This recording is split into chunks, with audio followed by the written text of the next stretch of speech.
Sud Radio, les débats de l'été, 10h-13h, Maxime Liédo.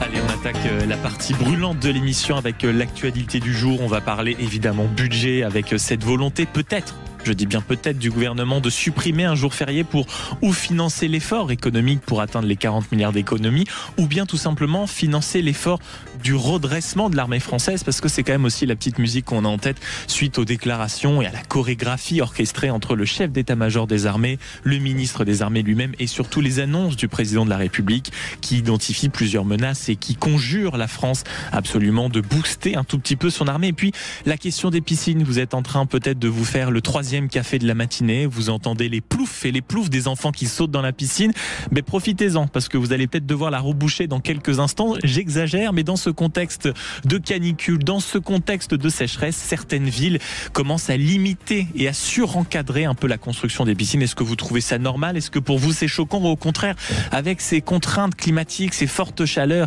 ces problèmes de saison, eh bien c'est quelque chose de normal de l'envisager ainsi, surtout que la France est un des pays dans le monde qui compte le plus de piscines sur son territoire. On est premier, pas toujours dans tout ce qu'on veut, mais au moins on a beaucoup de piscines. C'est déjà ça, mesdames, messieurs. Qu'est-ce que vous voulez que je vous dise? Et puis on fera un tour du côté des réseaux sociaux. Vous le savez, vous nous suivez sur l'application Sud Radio et même sur nos réseaux sociaux, notamment sur X. Ça y est, la Commission européenne, nous dit Emmanuel Macron, a autorisé les États membres à imposer un âge pour utiliser les réseaux sociaux. Et qu'est-ce que vous en pensez? 0826 300 300, vous êtes parent, au contraire, vous êtes un ado, vous avez envie de nous passer un coup de fil en nous disant hors de question. Moi, je discute avec tous mes potes directement sur Instagram, sur Snap, sur Twitter. Vous avez le menu et vous pouvez d'ores et déjà nous appeler pour débattre de cette actualité brûlante autour de la table. Rémi Cardon, sénateur PS de la Somme, bonjour. Merci beaucoup d'être avec nous. Andrea Cotarac, porte-parole du RN. Bonjour, je le salue avant qu'il crie à la censure. Refrain habituel dans cette émission. Mathias Leboeuf, journaliste et philosophe. Bonjour. Bonjour Maxime. Merci d'être avec nous. Et Alexandra Spinner, enseignante et déléguée spéciale en charge du décrochage scolaire à la région Île-de-France. Bonjour. Bonjour. Et merci beaucoup d'être avec nous. Vous avez le sommaire et on va commencer quand même parce que c'est l'actualité dont tout le monde parle. Vous ne pouvez pas jeter un œil à la presse sans qu'il y ait la photo. Alors je ne sais pas si ça encourage à acheter, mais de François Bayrou et ce chiffre phare, 40 milliards d'économies. Il y a plusieurs pistes. On a l'année blanche, on a le gel du barème de l'impôt sur le revenu, on a peut-être la suppression de quelques agences. Bref, les idées fourmillent. On va devoir attendre 16 heures, mais en attendant, une petite idée fait son bout de chemin. Copier un peu le lundi de Pentecôte, faire une grande journée de solidarité pour faire quelques économies ici et là. Est-ce que l'idée vous séduit? Avant le tour de la table, 0826 300 300 et on vous pose la question, application et directement sur les réseaux sociaux Sud Radio. Autour de la table, qu'est-ce que vous en pensez? Alexandra Spinner. Alors, écoutez, on nous présente ça comme un plan très ambitieux. Pardon, mais je crois qu'on a déjà donné. Maintenant, expliquer aux Français qu'ils vont devoir travailler plus pour gagner moins, pour compenser, pour aider l'État à faire un régime nécessaire, je trouve que ça n'est pas acceptable. C'est tout simplement pas acceptable.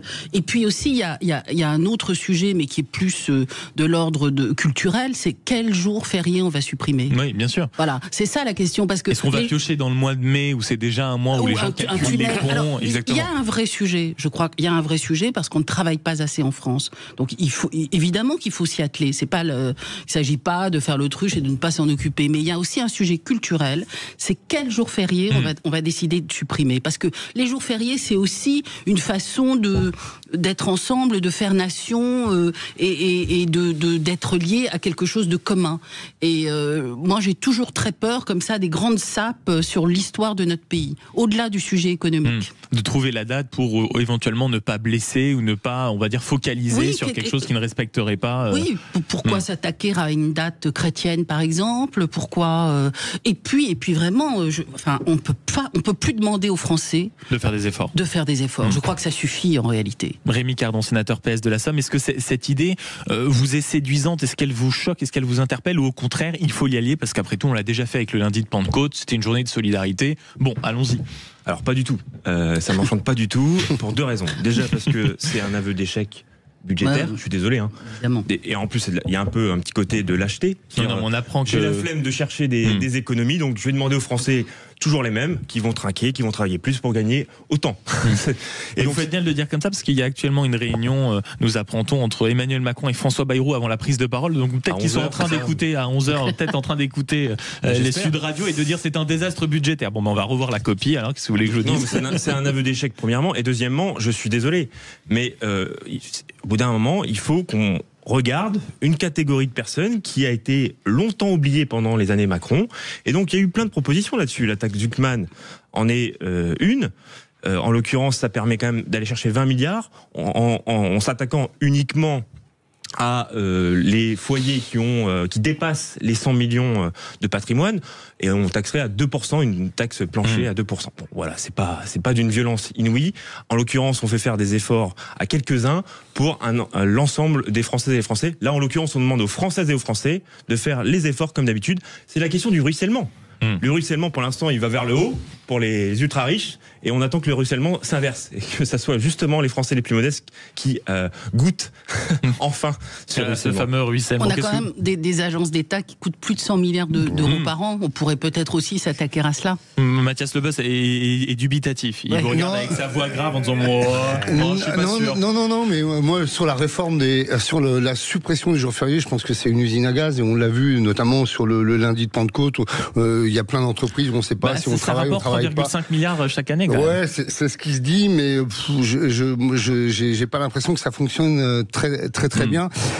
Et moi, je suis pour une réforme des jours fériés, c'est-à-dire que je pense qu'effectivement, tous les supprimer. Non, pas tous les supprimer. Non, mais il faudrait, notamment parce qu'il y a une chose. Alors c'est pas le débat ici, mais il y a un certain nombre de jours fériés qui sont à caractère religieux et qui sont à caractère religieux catholique.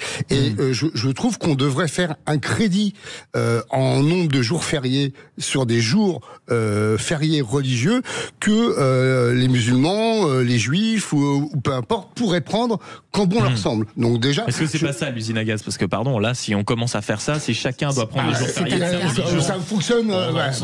Oui, mais ça fonctionne sur les RTT. Je vois pas pourquoi ça fonctionnerait pas. Moi, je trouve que les jours fériés, pour le coup, il y a beaucoup de jours fériés à caractère confessionnel et qui sont relativement inégalitaires. Mais enfin bon, ça c'est un autre. Après, supprimer les jours fériés, je vois pas l'intérêt vraiment en termes d'économie. Je crois qu'il y a d'autres sources beaucoup plus fortes, et notamment, on en parlera peut-être tout à l'heure, il y a 211 milliards d'euros qui sont alloués. On recevait le rapporteur de ce rapport sénatorial, c'est 211 milliards de l'État vers les entreprises. Vers les entreprises. Si on veut faire des économies, si on veut chercher de l'argent, peut-être regarder sur ça. Andrea Cotard, porte-parole du RN, justement sur cette potentielle suppression des jours fériés. C'est toujours la même chose avec le gouvernement, d'ailleurs, pas que celui-là, mais ceux d'avant. Il y a plus d'argent dans les caisses, donc on va sanctionner les Français. On va geler les allocations familiales, on va désindexer les retraites, on va supprimer des jours fériés. Bon, d'accord, très bien. Mais on ne fait pas de la politique. Supprimer des jours fériés, tout geler, l'année blanche, c'est pas faire de la politique, c'est pas des choix. Vous l'avez rappelé, en 2003, ils ont fait la journée solidarité. Ça rapporte 3 milliards d'euros.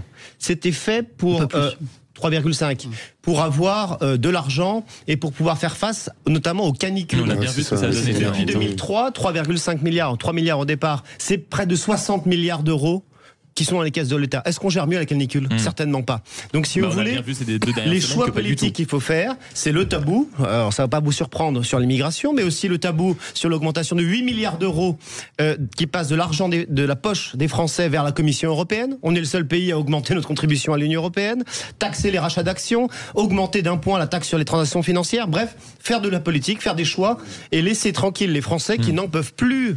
Ils n'en peuvent plus. Alors moi, j'écoute avec beaucoup d'intention tout ce que vous dites, mais dans ce cas-là, on va jamais se redresser ce pays, parce que en réalité, bon, les retraités ont le niveau de vie le plus confortable de toute l'Union européenne. On bosse pas suffisamment, notre productivité est pas assez élevée. On parle de supprimer un jour férié. J'ai l'impression qu'on nous parle de retourner à la mine. Je veux dire, on va jamais s'en sortir de ce pays.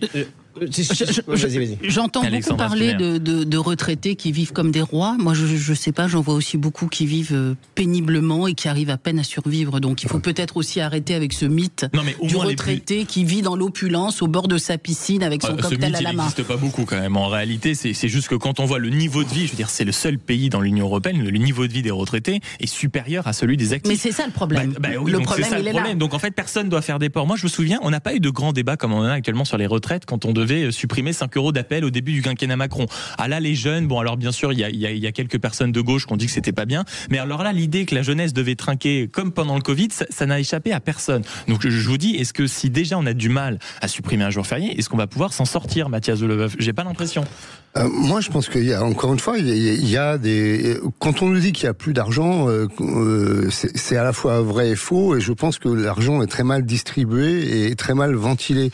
Et bon, voilà, l'exemple princeps pour moi, c'est ce chiffre de 211 milliards d'euros qui est alloué par l'État aux entreprises, et notamment à 42% sur des grandes entreprises.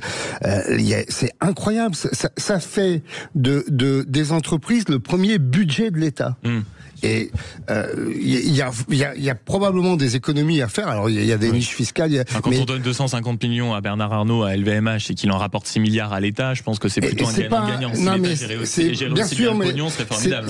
C'est pas encore une fois, c'est pas à l'État de financer de mettre les entreprises sous tutelle et de perfuser les entreprises. Bien évidemment qu'il faut aider les entreprises qui sont en difficulté. Je dis pas qu'il faut pas aider les entreprises, mais quand on voit que sur ces 211 milliards, juste une chose, le déficit de la France, c'est 139 milliards d'euros. 139 milliards d'euros, déficit annuel de la France, en tout cas, on donne 211 milliards aux entreprises. On nous dit il n'y a plus d'argent. Le déficit des caisses de retraite, c'est 6 milliards d'euros. Ah ben vous voyez les retraites, on y revient. Ah mais justement, 6 milliards d'euros avec un prévisionnel en 2035 de 15 milliards d'euros. Et on nous dit il va falloir se serrer la ceinture, il va falloir travailler plus longtemps. Mais le débat est posé en ces termes et vous connaissez le bon numéro pour venir participer à cette conversation. Justement, aller dans le sens des uns, des autres. Faut-il aller jusqu'à la suppression d'un jour férié pour participer au redressement du navire France? 0826 300 300, réseaux sociaux, application Sud Radio. On revient dans quelques instants. À tout de suite. Sud Radio. Sud Radio. Parlons vrai. Parlons vrai. Sud Radio. Parlons vrai. Sud Radio, les débats de l'été, 10h-13h, Maxime Liédo. Nous sommes toujours en compagnie de Rémi Cardon, sénateur PS de la Somme, Andrea Cotarac, porte-parole du RN, Mathias Leboeuf, journaliste et philosophe, ainsi qu'Alexandra Spinner, enseignante et déléguée spéciale en charge du décrochage scolaire à la région Île-de-France. Et ce débat qui commence évidemment à provoquer quelques remous, vous le savez, sur les réseaux sociaux. Êtes-vous prêt et prête à sacrifier un jour férié, par exemple? Non, évidemment, à plus de 90% sur les réseaux sociaux Sud Radio. Jess qui nous dit que les ministres et députés commencent déjà à sacrifier 50% de leurs revenus, qu'ils soient payés par exemple au salaire médian, et que vienne la suppression du cumul de leur retraite. Et peut-être qu'à ce moment-là, quand les politiques donneront l'exemple, on pourra commencer à discuter. Non, évidemment, nous dit Simone, d'autant plus que ce sera forcément le jour d'une fête religieuse, et c'est important que ces dates-là soient préservées. C'est ce que vous disiez, notamment Alexandra et Mathias. Et puis Biotech qui nous dit par exemple, mais hors de question, l'État doit commencer, lui, par faire des économies. Supprimer un jour férié va forcément au bout d'un moment diminuer aussi la consommation, et à force que les gens travaillent pour gratis, ça va commencer à se voir. C'est vrai quand même qu'autour de la table il y a cette sensation de frustration, Mathias. Il y a surtout l'idée que c'est le degré zéro de la décision politique, c'est-à-dire qu'on c'est symptomatique d'une chose, c'est qu'il n'a aucune idée et il n'y a aucune proposition réelle, donc il ne sait pas quoi faire. Il a voulu supprimer la vente des couteaux de cuisine quand il y a eu un problème, maintenant il va supprimer les jours fériés. C'est le grand suppresseur, François Bayrou. Donc moi, je suis stupéfait de voir que il n'y a pas d'idée et de comment dire d'innovation politique plus importante que ça, et que voilà, on a des réponses à minima. Il sait que de toute façon, c'est une décision qu'il peut prendre facilement, et que ça fera peut-être un peu grincer, mais c'est vraiment le degré zéro de la politique pour moi. Rémi Cardon. Oui, puis s'ajoute à ça, aujourd'hui les Français, enfin en tout cas la France qui travaille et qui se lève tous les matins, qui bosse, on voit bien qu'il y a quand même un vrai problème en France, puisque vous voyez le SMIC qui est à 138 € du seuil de pauvreté, donc quand même, faut quand même qu'on s'interroge quand même les uns les autres. Taux de pauvreté qui a explosé en France, nous disait un rapport de l'INSEE la semaine dernière. Et donc tout ça, ce sont des indicateurs où c'est plutôt une sonnette d'alarme. Premièrement. Deuxièmement, je pense qu'on peut avoir un débat en France sur comment se fait-il qu'on taxe plus le travail que le capital. C'est un vrai sujet.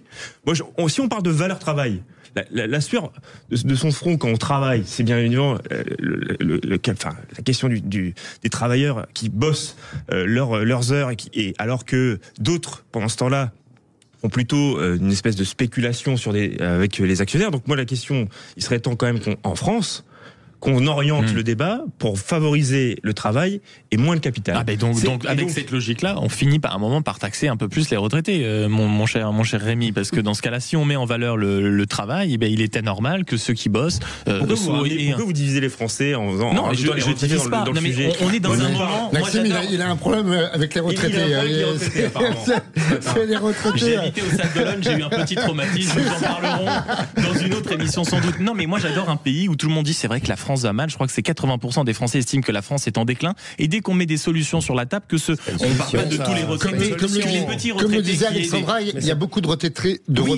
Que ces retraités-là alors déjà que des retraités est une retraite qui n'avoisine même pas les 1 000 euros, évidemment que c'est un scandale, évidemment qu'il faut les revaloriser, mais ceux qui ont une retraite confortable, elle est évidemment totalement méritée. En revanche, on ne peut pas se contenter d'un pays où il y ait des personnes à la retraite qui vivent moins bien. C'est pas une question d'opposer les Français, c'est que j'entends les taxis manifestent. Ah non, pas d'effort. Pas d'effort, les taxis manifestent. Alors on va taxer les plus riches. Ah non, surtout pas. Alors si, au contraire, vous aussi vous opposez les Français dans ce cas-là. Quand vous dites qu'il faut aller taxer les plus riches. Je dis juste que ce sont les Français qui ont été oubliés, les ultra riches dans les dernières années Macron. Ils sont tout le temps là. On pense quelque chose. Une taxe sur les ultra riches. Une taxe sur les entreprises. Andrea Cotarac, c'est vrai. C'est pas une question d'opposition à les Français, c'est que vous ne voulez pas que certains fassent des efforts. Ça dépend Ça dépend de quel Français. Moi, pourquoi j'y suis opposé? Parce que supprimer un jour férié, c'est aux antipodes du Rassemblement national. Ça s'attaque à la fois à l'identité, à la signification d'une date qui est fériée, et à la fois aux travailleurs. Le RN, je considère, défend à la fois l'identité et la justice sociale. Par ailleurs, on dit, mais est-ce que les Français peuvent faire des efforts? Mais quels Français?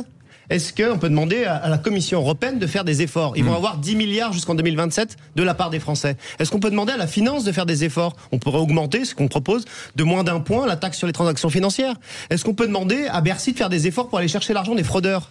Est-ce qu'on peut demander au Conseil économique et social? Avait dit, rappelez-vous la promesse, tous les ministères vont devoir faire un effort sur le budget. Oui, mais attends, il a aussi dit qu'il ferait la proportionnelle, il a aussi dit il y a 8 ans qu'il ferait la Banque pour la démocratie, je suis d'accord avec lui. Maintenant qu'il le fasse et qu'on arrête d'aller sanctionner les travailleurs, les actifs, les employés, les salariés, les petits patrons. Stop. Le mot de la fin pour Alexandra Spinner sur ce sujet. Le problème, c'est que si on supprime un jour férié, est-ce qu'on va mettre des gens qui ne travaillent pas au travail? Non, on va prendre un jour férié à des gens qui travaillent déjà, à ceux qui payent déjà.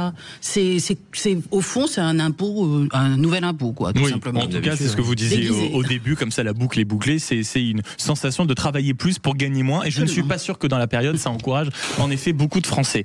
Pas très porteur, autre sujet, peut-être qu'après un débat comme ça agité, on aurait envie, par exemple, regardez, de nous imaginer en maillot de bain et de faire une bombe dans une fantastique piscine qu'on aurait. Bien sûr, mais on va dire comme tout le monde n'est pas en train de regarder la radio, mais de l'écouter, ne leur donnons pas trop de projection comme ça. Et on aurait besoin comme ça d'aller faire une petite brasse dans une piscine parce que l'un de vous a une formidable petite maison dans le sud. Ça c'est fini. Ça c'est fini parce que dans ce cadre-là de sécheresse, de canicule, de plus en plus ont du mal avec les réserves d'eau, s'inquiètent, et donc certaines municipalités, certaines communautés ont décidé de tout d'un coup d'en limiter la taille ou de les encadrer. Est-ce que autour de la table ça vous interpelle, ou est-ce qu'au contraire vous trouvez ça totalement normal, sachant qu'il y a, ça c'est qu'en France, il y a une fédération des professionnels de la piscine et du spa, oui messieurs dames, qui calcule qu'on a quand même 3,6 millions de piscines en France, ce qui n'est pas rien, et qu'elles ont été multipliées par 5 entre 1999 et 2004. Je me tourne vers le sénateur PS de la Somme. Est-ce que pour vous, dont le parti est sensible à tout ce qui est l'écologie, le climat, est-ce que c'est une solution qui a votre oreille? Disons que c'est des choses qu'il faut gérer d'ailleurs à l'échelon d'un département avec moi j'ai déjà vécu des comités préfectoraux sur la question de la sécheresse où il faut faire des choix. Mais est-ce que ça va par le fait de réduire la taille des piscines, par exemple? J'ai pas fini mon raisonnement. Non, mais comme il y a la question, oui, non, et après le raisonnement, c'est comme moi je suis pour limiter quand il y a des circonstances aggravantes. Voilà, c'est tout. faut être clair. Au bout d'un moment, on peut pas faire semblant d'être attention, il y a un réchauffement climatique, il y a des périodes de sécheresse, et puis on n'aura pas assez pour arroser justement nos surfaces agricoles, et donc on va demander toujours aux mêmes de faire des efforts. Du coup, on va rationner les Françaises et les Français, et on va leur distribuer des bouteilles d'eau, ils seront limités. Enfin, on va aller où jusqu'où dans ce délire? Donc la piscine, le sujet de la piscine, c'est un sujet quand même majeur. Il y a une répartition en France. Vous avez certains qui ont effectivement des piscines. Alors c'est réglementé déjà, puisque vous avez les piscines avec des permis de construire quand elles sont creusées. Donc tout ça c'est réglementé par la mairie qui peut avoir connaissance d'une telle piscine. Après il y a d'autres formats de piscine qui sont moins réglementés. En tout cas voilà, il faut c'est quelque chose qu'on doit étudier. Alexandra Spinner, je vous vois être très attentif aux propos. Oui, je suis très attentive aux propos. Alors nous aussi chez les Républicains on est sensible à l'écologie, mais pas à l'écologie punitive. Et je crois c'est de l'écologie. Je crois qu'il y en a assez de vouloir toujours tout interdire.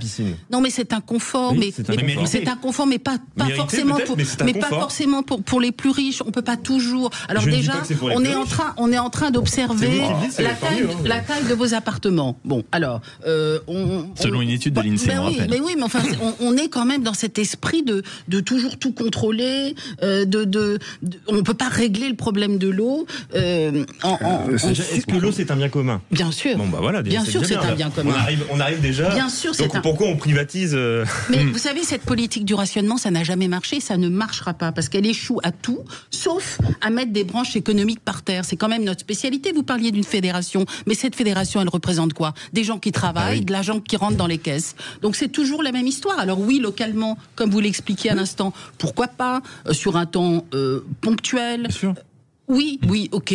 Mais tout de suite, de se dire, alors qu'il y a une grande histoire d'amour entre les Français et les piscines, se dire qu'on va supprimer les piscines privées, mais c'est un délire total. Je pense que c'est un débat qui va enflammer le studio et nous avons besoin d'un juge de paix. Et comme d'habitude, les juges de paix, c'est vous, auditeurs 0826 300 300. Je vois le camarade Alain qui est avec nous. On va le prendre dans quelques instants. Et vous restez sur Sud Radio. À tout de suite. Sud Radio. Sud Radio. Parlons vrai. Parlons vrai. Sud Radio. Parlons vrai. Sud Radio, les débats de l'été, 10h-13h, Maxime Liédo. Et on est sur ce débat brûlant à l'heure où la canicule commence à s'installer véritablement en France. Il y a peut-être des petits vénards qui nous écoutent et qui sont en train de se préparer à faire quelques mouvements de crawl dans leur piscine installée, payée durement. C'est fini parce que de plus en plus de communes décident, et c'est notre débat en ce moment, d'encadrer les tailles, parce qu'en effet, on le disait, il y a des impératifs de sécheresse. Avant d'aller voir l'ami Alain qui nous a appelé au 0826 300. On finit le tour de table quand même. Mathias Leboeuf, comment vous observez cette nécessité, comme ce que disait Rémi, quand parfois il y a des problèmes, c'est un peu comme sur les jours fériés, il faut faire des efforts, peut-être ciblés, mais en tout cas, il faut encadrer les limites des piscines. Qu'est-ce que vous en pensez ? Moi, j'ai une pensée pour le grand philosophe qui était Jean-Yann. Jean-Yann disait tout le monde veut sauver la planète, mais personne veut descendre la poubelle. Et cette histoire de piscine, c'est un peu ça. C'est-à-dire que voilà, il faut, si on est en rupture d'eau et qu'il y a un vrai problème de sécheresse, effectivement, je pense qu'il faut avoir le dispositif qui permet de réguler et en tout cas de pas réalimenter les piscines en permanence. Après, je suis un peu comme Alexandra, je pense que l'écologie ne progressera que quand elle arrêtera d'être punitive. Donc être en permanence dans l'interdiction, c'est un peu un syndrome français. Limiter. Alors voilà, c'est ça. Limiter, réguler, oui. Dans des circonstances exceptionnelles, bien sûr, mais ça existe déjà, parce que je crois déjà même les arrosages de jardin sont limités à certaines périodes. Donc après, dire on va interdire, on va faire un espèce de comment dire, de quantum au numerus clausus des piscines, ça paraît aberrant, quoi. Faisons confiance à nos maires qui peuvent ponctuellement prendre des arrêtés et qui savent localement ce qu'on doit faire. Mais au-delà des maires, je pense que c'est une politique nationale qu'il faut avoir, de gestion de l'eau. Sur les piscines. Ah oui, non, sur les piscines. On veut interdire tout de suite aux gens qui ont des piscines limitées, etc. On a dans notre pays des millions de mètres cubes d'eau potable qui fuient des réseaux. Personne ne dit rien. On a dans le département français, comme Mayotte, un manque d'eau potable. On a en Martinique et en Guyane de véritables problèmes de distribution. Donc plutôt que de commencer à vouloir interdire, à lancer des drones de l'administration fiscale pour aller taxer des gens qui n'ont pas déclaré leur piscine, etc., l'État devrait d'abord permettre à des Français de Mayotte, de la Martinique, de Guyane, de pouvoir avoir accès à l'eau potable. Je pense que c'est ça la priorité. Et ça fait des décennies qu'on en parle. C'est jamais fait, c'est jamais réalisé. Le comte de Monte Cristo sur les réseaux sociaux qui nous dit, je vais vous répondre par une autre question, est-ce qu'on doit foutre la paix aux Français? Oui. Voilà. Exactement, il a raison. Ça c'est sûr. On peut aussi penser à mettre en place des bassines au lieu de les saccager, par exemple. Par exemple. Comme ça. Chose promise, chose due. Bonjour cher Alain. Bonjour Maxime. Merci beaucoup d'être à l'écoute de Sud Radio. J'ai l'impression, je dis bien j'ai l'impression que ça vous fout en rogne cette histoire de limitation de piscine, mon cher Alain, je me trompe? Moi je suis un écologiste, mais pas l'écologie politique, pas un décroissant comme sont les Rousseau et les grands-mères des grandes villes qui se battent contre le productivisme et en aucun cas pour l'environnement. L'écologie a été récupérée par des gens qui aujourd'hui font de l'écologie sociale et compagnie, ça n'a plus rien à voir avec l'environnement. Moi je m'occupe d'environnement. Les piscines, bien sûr, il y a un problème, mais faut pas croire qu'il y a plus d'eau, parce que au contraire, plus il fera chaud, plus il y aura de l'eau. Seulement l'eau, elle tombe en quantité astronomique, on n'a pas les structures pour la récupérer, on n'a rien prévu comme d'habitude, donc elle va direct à la mer. Puis après, il y a des longues périodes où il n'y a plus d'eau, puis elle retombe en grande quantité, donc il y a de l'eau. Simplement l'eau, on la récupère pas. Les piscines, de toute façon, si on va vers des vagues de chaleur, il va falloir quand même, c'est un très bon produit pour que les enfants puissent se rafraîchir.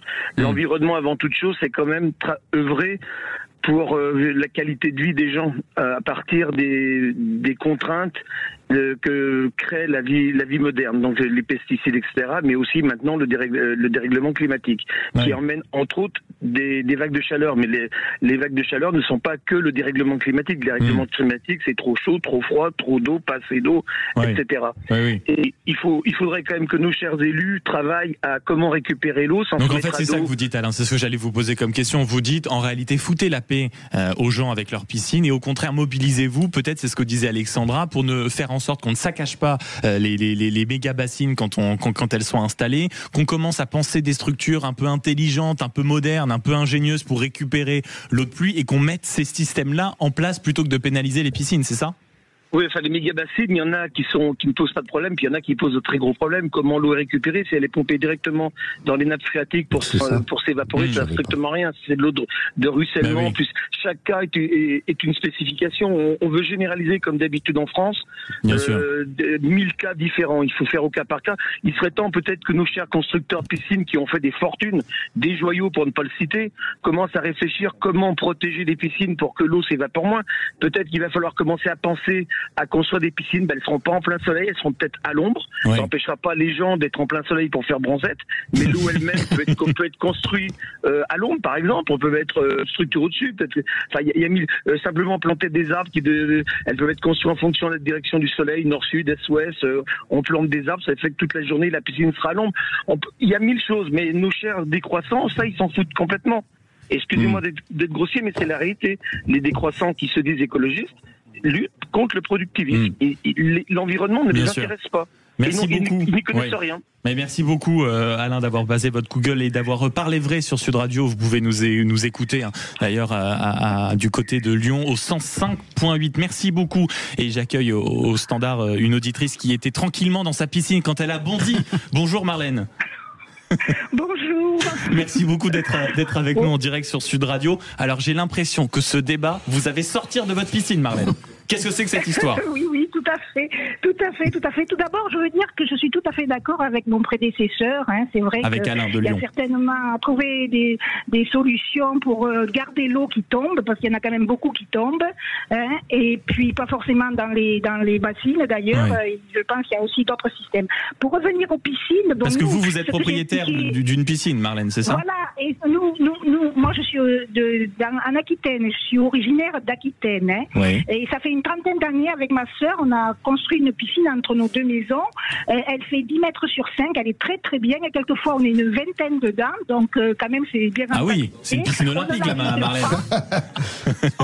On ne la vide pas. on complète. Alors l'évaporation, moi je trouve pas qu'on en rajoute énormément. Alors, on a un puits, on a l'eau, on a une nappe d'eau à 4 mètres. Donc quand on veut remettre à niveau pour les filtres, c'est quand même bien. On la vide pas l'hiver. L'hiver, moi je mets du chlore, je la fais tourner. En fait, vous l'entretenez, c'est ce que vous nous dites, Marlène. Il n'y a pas besoin de faire la guerre à la piscine à partir du moment où on en prend soin. Alors, par contre, on devrait quand même dire à ceux qui les vident tous les ans, parce que ça, j'ai des amis qui sont dans le Midi et ils laissent pourrir leur piscine l'hiver. Oui. Et après, ils vident l'eau, ils en mettent de la propre. Ça, non. Ça, on devrait dire aux gens, écoutez, vous ne videz plus les piscines complètement. Là, je suis tout à fait d'accord. Mais de supprimer les piscines, là, je suis pas d'accord du tout. Parce que les gens, s'ils peuvent pas se tremper dans l'eau, ils vont prendre des douches. Alors, je sais bien qu'une douche, ça prend pas beaucoup d'eau. Mais 10 douches dans la journée aussi, si vous êtes... Donc, en fait, apprenons, Marlène, aux gens à entretenir peut-être la piscine, à avoir quelques premiers gestes pour l'entretenir et pour en prendre soin, plutôt que ceux qui la vident 3 fois dans l'année pour en avoir une impeccable durant l'été. Voilà, et oui, l'entretien, et on arrive à bien les entretenir, parce que je vous dis, nous aussi on a eu des soucis, et là on a plus de soucis du tout. Il y a des conseillers qui sont très très bien dans les piscinistes et les commerces qui vendent les produits, qui sont capables de donner des conseils. Voilà. Et dites-moi, Marlène, dans quel coin vous êtes précisément ? Au sud de la Dordogne. Mais au sud de la Dordogne, écoutez, moi j'ai un train qui part de Paris vers 13h. Vous m'avez vanté une grande piscine sur les coups de 16h si vous voulez. Je ramène le goûter, Marlène. Il n'y a pas le train chez nous. Ah bah d'accord, bon, écoutez, je vais me débrouiller pour arriver en parachute. Je vais voir ça avec Air France, me trouver quelque chose. Merci beaucoup, Marlène, d'être à l'écoute de Sud Radio durant l'été et profiter de votre piscine bien méritée, ma chère Marlène. Merci beaucoup. 0826 300 300, vous êtes comme Marlène et vous voulez participer à la conversation, mettre un peu d'animation dans ce studio. Vous êtes la bienvenue. C'est vrai que les cris du cœur des uns et des autres quand même mettent le doigt sur un sujet qui, écoutez, la piscine, on n'a pas volé. De 2, quand on s'y connaît un peu, il y a quand même moyen, sans gaspiller des hectolitres peut-être de flotte et vider toutes les nappes phréatiques, d'être un peu raisonnable. Et c'est peut-être ça qu'on a envie de dire à tous ceux qui nous écoutent et tous ceux qui prennent parfois ces décisions ou qui ont ces idées bizarres, un peu de raison, un peu raison gardée. Dans quelques instants, l'âge des réseaux sociaux, parce que on a eu plusieurs propositions. Faut-il les interdire à ceux de 15 ans? Faut-il s'inspirer de la Chine? Je vous rappelle que c'était notamment la proposition de Gabriel Attal de s'inspirer du modèle chinois. Ne riez pas, c'est arrivé.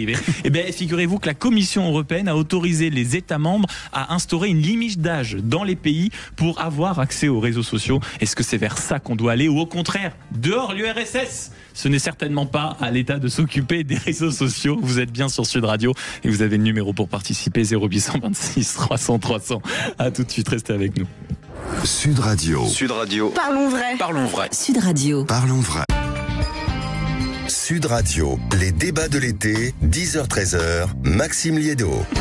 Dernière ligne droite pour nos débats de l'été avec ce thème qui vous concerne forcément. Vous êtes peut-être en vacances avec des ados qui traînent sur leur téléphone, sur Instagram, sur Twitter, actuellement X, ou sur d'autres réseaux sociaux dont nous n'avons pas le secret, avec des formes étranges, des couleurs bizarres, où ça s'envoie des photos, des vidéos, des musiques. Bref, figurez-vous que la Commission européenne a autorisé ses États membres, dont nous, la France, à instaurer une limite d'âge. Est-ce que pour vous c'est quelque chose vers lequel on doit aller ou surtout pas? Ça passe avant tout par l'éducation des parents. C'est quand même ce qu'on nous dit. Je vous pose la question sur les réseaux sociaux et l'application Sud Radio à propos de ça, de cet argument. Est-ce que c'est à l'État de le faire? Étrangement, c'est plutôt partagé. Ce n'est pas une habitude chez les auditeurs de Sud Radio, mais faut-il un âge limite pour y avoir accès? Oui, 53%, non 47%. Donc je crois qu'autour de la table, ils ont besoin de vos arguments pour se faire une idée. Rémi Cardon, sénateur PS, comment vous envisagez, comment vous regardez ce débat?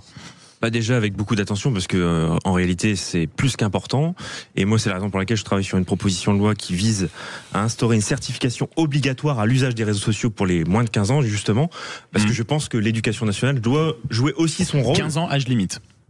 Ça serait effectivement, mais en fait le travail il faut le faire en amont, c'est-à-dire avant 15 ans, parce que une fois qu'ils ont 15 ans, l'idée c'est quand même qu'ils aient un tout petit peu de culture et d'esprit critique sur la désinformation, sur le cyberharcèlement, sur en tout cas qu'ils aient conscience de ce que les réseaux sociaux peuvent leur apporter. C'est ambitieux, hein. Créer des menaces. C'est très simple à faire. Ça existe déjà sur le numérique dans l'éducation nationale. Il y a des certifications qui existent. On pourrait travailler sur les réseaux sociaux.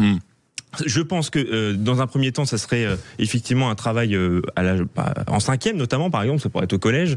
De la sensibilisation. La sensibilisation, du débat en classe, et après derrière une certification, parce que je pense que c'est essentiel. Alors, on résout pas le problème, parce que dans votre problématique aujourd'hui, c'est l'aspect technique. Comment on empêche des moins de 15 ans d'aller sur les réseaux sociaux. Et ça, désolé, les plateformes vont se jeter la balle sur les opérateurs vont se jeter la balle sur les plateformes, et ainsi de suite. Oui, c'est infini. Le gouvernement va se retrouver à regarder les balles partir dans tous les sens. Je pense qu'il faut travailler, par contre, l'État doit prendre ses responsabilités avec le ministère de l'Éducation nationale pour justement apporter une certification obligatoire pour que ces jeunes arrivent à l'âge de 15 ans avec un certain nombre des notions, une compréhension et surtout les menaces et les opportunités des réseaux sociaux. Mais vous mettez au cœur de la discussion peut-être ce qui intéresse le plus et peut-être ce qui gêne le plus ceux qui nous écoutent, à savoir la présence de l'État dans ça. Je lis notamment réseaux sociaux, application Sud Radio, Gabriel Maisonneuve qui nous dit « Oui, certainement qu'on doit instaurer un âge limite, mais ça doit avant tout se jouer dans le milieu familial. » Dac nous dit « Mais peut-être qu'on doit instaurer un âge limite, mais c'est aux parents de gérer. » Oui, parce que ça c'est des comment dire, des pétitions de principe, mais quand on est face à la démission parentale et qu'il y a des tas d'enfants qui sont livrés à eux-mêmes, forcément, à un moment donné, l'État, le pouvoir public est obligé de réguler et de mettre son nez dans l'affaire pour arriver à ne pas produire justement des monstres qui sont complètement phagocytés par les réseaux sociaux. Donc, effectivement, c'est pas le rôle régalien de l'État de gérer les réseaux sociaux, mais de fait, pragmatiquement, l'État doit quand même mettre son nez là-dedans et tenter de réguler. Moi, ce que je voulais dire là-dessus, c'est que là, c'est pareil. On est entre laisser faire ou interdire. Et on a l'impression que entre laisser faire. Non, mais justement, je suis entièrement d'accord avec ce que vous venez de dire. Laisser faire, non, on peut pas laisser faire parce qu'il y a une vraie dangerosité, dur à dire, des réseaux sociaux. Interdire, ça me paraît à la fois complètement inefficace et puis contre-productif. Donc effectivement, il faut chercher à réguler. Il y a les certifications, il y a aussi un contrôle des publications et notamment des plus jeunes. Et puis une suspension provisoire quand il y a des publications qui sont pas correctes ou qui sont pas adéquates. Et voilà. Donc je pense qu'il y a énormément de choses à faire pour pacifier l'usage des réseaux sociaux. Les réseaux sociaux, ça peut être formidable quand on les utilise bien. Donc voilà, interdire, c'est toujours la solution à minima. On croit qu'on va interdire, mais en fait, c'est contre-productif. De toute façon, on peut chercher à interdire. Il y aura toujours des contournements ça me paraît complètement... sur ce sujet des réseaux sociaux. Moi, je suis assez toujours prudent à l'idée d'interdire ou de réguler, puisque je considère plutôt que la liberté c'est le principe et que restreindre c'est l'exception. Maintenant, je pense que les réseaux sociaux, quand on dit mais c'est aux parents de gérer, etc., ça c'est pour les moins de 15 ans. Mais je veux dire, les réseaux sociaux vont prendre une ampleur et ça va être un enjeu majeur. Parce que je crois que les réseaux sociaux vont remplacer la télévision, qui finira dans un musée d'ici quelques décennies. Vous voyez déjà aujourd'hui que des milliardaires achètent des comptes d'informations sur les réseaux sociaux, Cerfia, Blast, machin, etc. Donc vous voyez l'ampleur que ça va prendre. Ça a une ampleur aussi parce qu'il y a énormément de data. Qu'est-ce que vous achetez ? Où est-ce que vous informez ? Qu'est-ce que vous dites, etc. C'est des données extraordinaires qu'aucun service de renseignement ne dispose. Et dernier point sur les enfants, moi, c'est comment protéger nos enfants. Parce que si sur les réseaux sociaux, on laisse passer des contenus pornographiques, dangereux, terroristes, etc., non, c'est pas aux parents d'aller gérer, c'est à l'État de supprimer cette hypothèse qui vise à justement polluer le cerveau de nos enfants. Donc moi, je suis partisan pour protéger nos enfants. C'est l'exception d'une liberté générale. Alexandre Aspinall qu'on n'a pas entendu. Oui. Et je rappelle que vous êtes en plus délégué spécial en charge du décrochage scolaire. Donc parfois, avec certains élèves, vous devez être confronté à ces cas parfois d'addiction peut-être aux réseaux sociaux, de déconnexion. De façon générale, sont confrontés à ce fléau. Enfin, je rappelle quand même que les réseaux sociaux sont déjà en théorie interdits aux moins de 13 ans. Donc on n'a pas réussi à gérer cela. C'est vrai que le débat, en fait, tout ça n'a pas de sens. Alors, je suis partiellement d'accord avec vous quand vous dites, parce que vous dites, il faudrait que socialiste. Non, parce que vous dites, il faudrait que l'école supplée en fait à tous ces manquements. Non, pas suppléer. Si, vous dites, il faudrait que les enseignants. Les parents font leur rôle. Attendez, c'est pas le rôle de l'école. Non, mais c'est pas le rôle de l'école. Les enseignants font déjà leur travail pour insuffler un esprit critique. On peut pas, en plus des cours de sexualité, des cours de pâte à modeler, on demande maintenant aux enseignants de régler tous les maux de la société. Ça n'est pas possible. Si, vous dites, il faudrait que ce soit en lien avec l'éducation nationale. C'est tout simplement. En même temps, l'outil le plus adapté. Moi, je suis enseignant également, et j'enseigne la culture G en enseignement supérieur. J'ai des modules sur les réseaux sociaux, sur l'esprit critique. Donc il faut réguler. C'est cet aspect-là. L'éducation nationale, parce qu'il y a une neutralité. Non, mais je suis d'accord. Prendre un avis auprès des spécialistes comme un psychologue. Je vous rappelle quand même que nous, les enseignants, nous avons pendant des années demandé à ce qu'il y ait moins de numérique à l'école. On n'a jamais été entendus. Je ne sais pas si vous partagez, mais nos élèves ne savent plus écrire. Bien sûr. Ils ont un problème de graphie. On ne peut plus lire leurs copies. Ils ont tous le bac. Ça c'est quand même drôlement bien. Donc évidemment que les réseaux sociaux c'est un danger, c'est le terreau de tous les dangers pour nos enfants et qu'il faut les protéger. Mais c'est à nouveau pas le bon moyen de le faire. On va entendre un spécialiste qui nous a appelé au 0826 300 300. Bonjour Dominique. Bonjour à tous les auditeurs et puis bonjour à tous les intervenants sur le plateau. Merci beaucoup de nous avoir appelés. Vous êtes psychologue, c'est ça? Et j'imagine que vous, alors précisément, vous devez voir quand même passer un certain nombre d'ados, d'adolescents. Cette question des réseaux sociaux, est-ce que vous voyez à quel point elles grignotent leur vie? Est-ce que l'âge peut réduire peut-être ce grignotage ou alors ce n'est pas du tout la question? Qu'est-ce que vous nous dites, Dominique? Effectivement, oui, bien sûr, les ados aujourd'hui sont grignotés, sont plus que grignotés, ils sont complètement avalés par les réseaux sociaux, qui est un nouveau mode de consommation du temps. Mais pire que ça, il est en train de modifier complètement et en profondeur tout leur système émotionnel. C'est-à-dire que vous n'avez plus, par exemple, regardez un ado qui joue sur un réseau social ou qui joue en ligne ou qui est sur TikTok, etc. Il n'a plus que deux émotions, c'est colère, dégoût. Et c'est assez effrayant parce qu'en fait, ce qui va développer tout votre système émotionnel, c'est justement le partage direct avec le verbal, le non-verbal de votre interlocuteur ami. Et là, vous n'avez plus du tout le non-verbal, c'est-à-dire que vous vous coupez de 90% de la relation et vous avez des jeunes qui sont enfermés en fait dans l'envie d'être comme l'autre visuellement parce qu'ils le regardent, mais ils n'ont plus du tout la notion de relation. J'entendais une des personnes qui disaient ils ne savent plus écrire, mais c'est une catastrophe. Effectivement, il y a plus d'écriture. Enseignante notamment, oui. Voilà, la Suède a complètement retiré tout ce qui était numérique de toutes les classes pour revenir à une éducation qui est une éducation de base, le savoir, le écrire, le lu, le appris, de manière à ce que on donne des armes à notre génération, aux générations. Aujourd'hui, on les a désarmés. Et moi, pour en revenir, on a désarmé des générations avec les réseaux sociaux.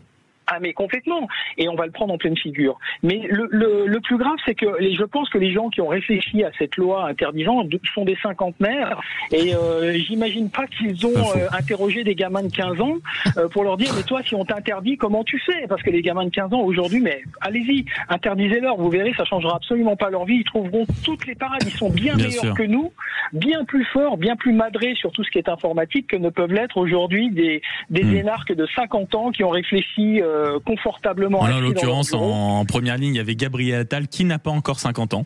Mais peut-être que vous... vieux dans sa tête. Excusez-moi. C'est le bon mot, vieux politicien dans sa tête. Non, mais franchement, je suis inquiet. Et moi, ce que je voudrais dire, c'est qu'aujourd'hui, en fait, cette mesure est une mesure pour se donner bonne conscience. Elle n'apportera rien. C'est comme la mesure d'interdire les couteaux aux enfants. On va voir comment ça va se matérialiser, Dominique. L'idée, là, c'est juste la commission qui autorise les États membres à réfléchir à ça. Donc on verra parler. Vous voulez enterrer un problème, créer une commission. Voilà. Ça c'est dit. Là, comme c'est la Commission européenne, ça va être difficile de s'en séparer, Dominique, mais je vous remercie. Je suis pas sûr que c'est aussi difficile. Excusez-moi, c'est la grosse commission. Oui. Voilà. Merci beaucoup, Dominique, du côté du Rossignol, qui nous avait appelé au 0826 300 300. C'est quand même intéressant ce que dit Dominique, notamment avec son regard de psychologue, en disant mais en fait le cœur du prologue, en étant expert du sujet, je vois bien à quel point ça vient. Il a dit pas grignoter les émotions, avaler les émotions, c'est-à-dire qu'en fait on les pulvérise à avoir le minimum d'émotions. C'est vraiment un phénomène de débilisation de masse en fonction de comment Mathias Leboeuf. Depuis tout à l'heure, il y a des grands signes de Mathias Leboeuf. Parce que moi, je trouve qu'on sur ce sujet, on est très binaire et que je crois qu'on ne gagne pas à diaboliser les réseaux sociaux ou à les refouler. C'est-à-dire dire ça n'existe pas, on n'en veut pas. C'est un danger incroyable et il y aura un retour de refoulé. Moi, j'ai un fils de 12 ans, 12 ans et demi, et je vois mon gamin qui va chercher des sources d'informations, par exemple sur Perplexity. C'est pas vraiment un réseau social, c'est l'intelligence artificielle. Et je lui apprends à poser des questions, à aller vérifier des sources. Et c'est un outil magnifique. Mais c'est un outil. C'est un outil magnifique. Il faut maîtriser. C'est un outil qu'il faut maîtriser. Et c'est pour ça qu'il faut éduquer. Absolument. Il faut à la fois réglementer, parce qu'on peut pas être dans le Far West sur les réseaux sociaux. Moi, je suis toujours très surpris de voir à quel point ces réseaux ont une impunité totale sur ce qu'ils éditent, ça paraît dingue, et puis il faut éduquer. Rémi Gardon.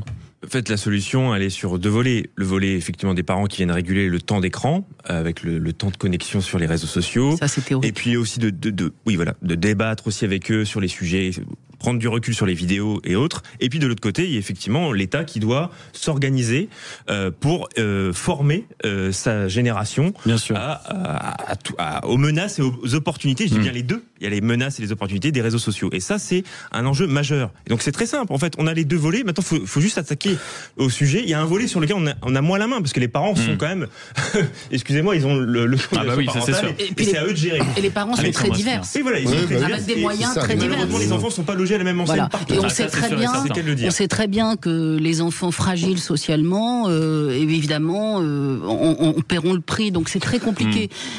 Juste sur les réseaux sociaux. Moi, je vois par exemple sur des jeunes qui ont toutes ces maladies invisibles, ces handicaps invisibles. Parfois, les réseaux sociaux, c'est un formidable outil pour eux. Ah ben bien sûr. Voilà. Donc on peut pas, c'est pas tout blanc tout noir. Je veux dire, il faut un petit peu de mesure. Du cas par cas. Et du cas par cas. Et je trouve effectivement très intéressant d'entendre des experts sur ces sujets-là, parce comme que Dominique, psychologue, qui nous a Andrea Cotarac, le mot de la fin. Avec Dominique, psychologue. Enfin, je veux dire, je partage tout à fait son analyse. Maintenant, il faut pas non plus tout mettre sur les réseaux sociaux.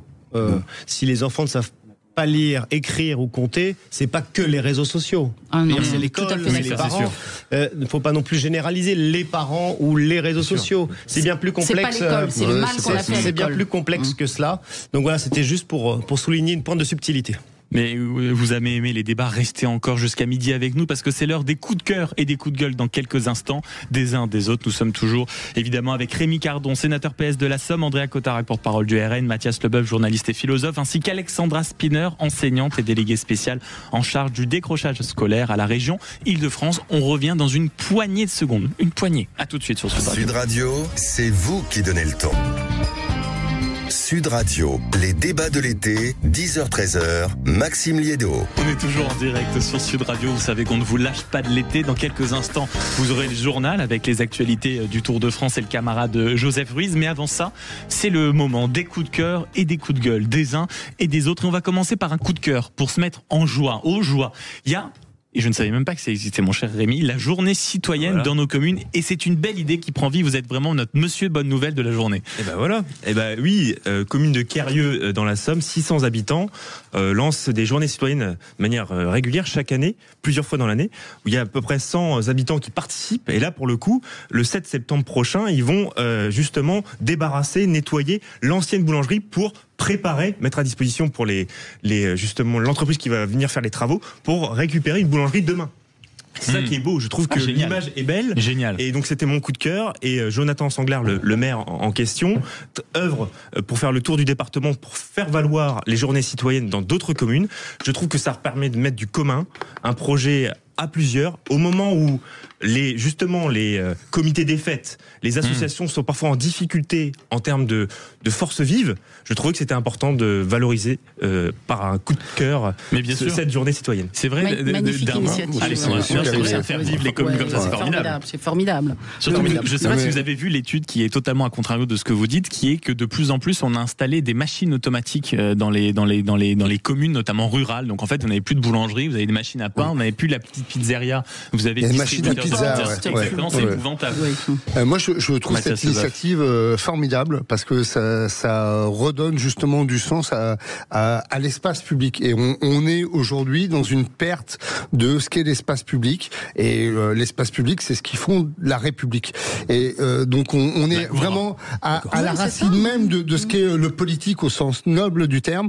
Et ces journées citoyennes, je trouve ça formidable et je trouve que ça devrait effectivement essaimer dans un nombre de communes le plus possible. Partout en France. Les citoyens se réapproprient leur espace. Grâce à Sud Radio, on va diffuser cet élan de journée citoyenne dans nos communes. Beaucoup de connexions. Et finalement, ces journées citoyennes, c'est le vrai réseau social, le réseau social de terrain. Ça, c'est vraiment une parole de philosophie. Ça, c'est bouleversant.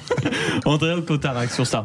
Très très rapidement, moi, je suis d'accord aussi, je vous l'ai dit tout à l'heure en off, et je pense même au-delà de ça que le monde rural est l'avenir de la France. Je pense qu'on a tout à démétropoliser, à soulager les métropoles.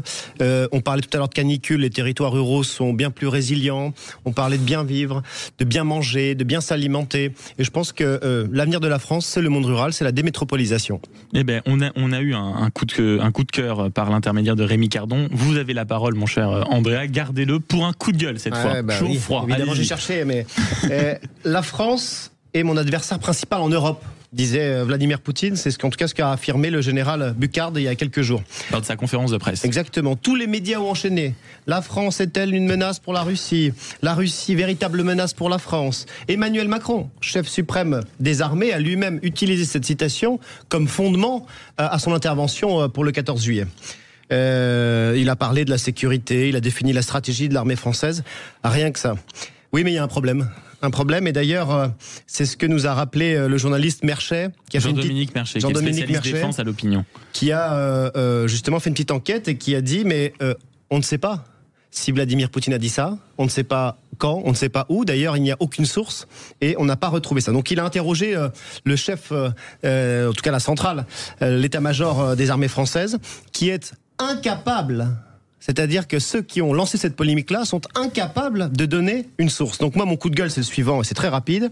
À l'heure où on doit redonner confiance aux Français sur l'armée, redonner confiance vis-à-vis des politiques, vis-à-vis de la justice, comment peut-on tolérer de tels mensonges ? Moi, si vous voulez, j'ai toujours combattu les complotistes. Aujourd'hui, avec un tel amateurisme, c'est aujourd'hui que je les comprends le mieux. Rémi Cardon, je voyais plisser les yeux attentivement aux déclarations d'Andrea Cotarac. Effectivement, ça peut poser question parce qu'il n'y a aucune source. Mais j'ajoute à ça aussi, j'ai plutôt l'impression que ça a été organisé, notamment parce qu'ils vont doubler le budget de l'armée jusqu'à 2027. Et puis, deuxièmement, surtout, à quelques heures où on attend notre Premier ministre pour nous parler d'économie, parce qu'il faut préparer les esprits. Il faut financer le budget de l'armée, et donc les Français vont travailler un jour férié. Désolé de faire le en même temps, parallèle, mais en fait, c'est ça. En réalité, on est en plein en même temps. C'est quand même très socialiste. C'est très gênant. Non, mais après sur ce que dit Andrea, on peut aussi le voir, même si ça n'enlève pas du tout ce que vous soulevez, l'idée que de toute façon le but c'était de mettre une cible sur la Russie de manière officielle et de dire écoutez, voilà. Je suis d'accord avec vous. Moi, je suis pour l'augmentation du budget de la défense, donc il n'y a pas de souci. Mais on le fait avec des sources. Mais attendez, on est sérieux quand même. On est la 7e puissance mondiale, on est la première armée de l'Union européenne, la seule puissance nucléaire. Si on base notre stratégie sur la base d'une fake news, alors même qu'il y a 7 ans, Monsieur Macron a viré le chef d'état-major qui avait défini une stratégie, c'est aujourd'hui qu'il l'a fait. Non, mais franchement, soyons sérieux, quoi. On poursuit dans le coup de gueule parce qu'il y a une énergie là dans ce studio avec vous, Mathias Leboeuf, et vous avez eu l'occasion d'en dire quelques mots durant cette émission. C'est le fameux rapport du Sénat, et on était en direct avec lui sur Sud Radio, justement, Fabien Gay, qui explique. Mon collègue, et qui un collègue de qualité, l'actualité, qui sort ce chiffre. 211 milliards, c'est l'argent que donnerait l'État aux grandes entreprises. Et oui, puisqu'on a un sénateur autour de cette table, je voulais saluer le Sénat avec ce rapport. 211 milliards, effectivement, c'est le chiffre stratosphérique, j'ai du mal aujourd'hui. C'est le montant total annuel des aides publiques versées aux entreprises par l'État, ce qui fait finalement que les entreprises sont le premier budget de l'État. Pour rappel, l'éducation nationale, c'est 64 milliards, la défense, 54 milliards. Et là, on est à 211 milliards. Alors, via plus de 2000 dispositifs, il y a beaucoup de niches fiscales à 80%, il y a 20% d'aides directes. Mais quand même, et il y a une chose qui est assez choquante aussi, c'est que sur ces aides, il y a 42% qui vont aux grandes entreprises. Alors qu'on aide les petites entreprises qui sont peut-être en difficulté, qui aient des dispositifs de défiscalisation, de crédit impôt ou de choses comme ça, bien évidemment c'est compréhensible. Je dis pas qu'il faut supprimer les aides aux entreprises, mais on est quand même sur un chiffre qui est encore une fois énorme. Je le rappelais tout à l'heure, le déficit budgétaire de la France sur l'année 2025, c'est 139 milliards d'euros.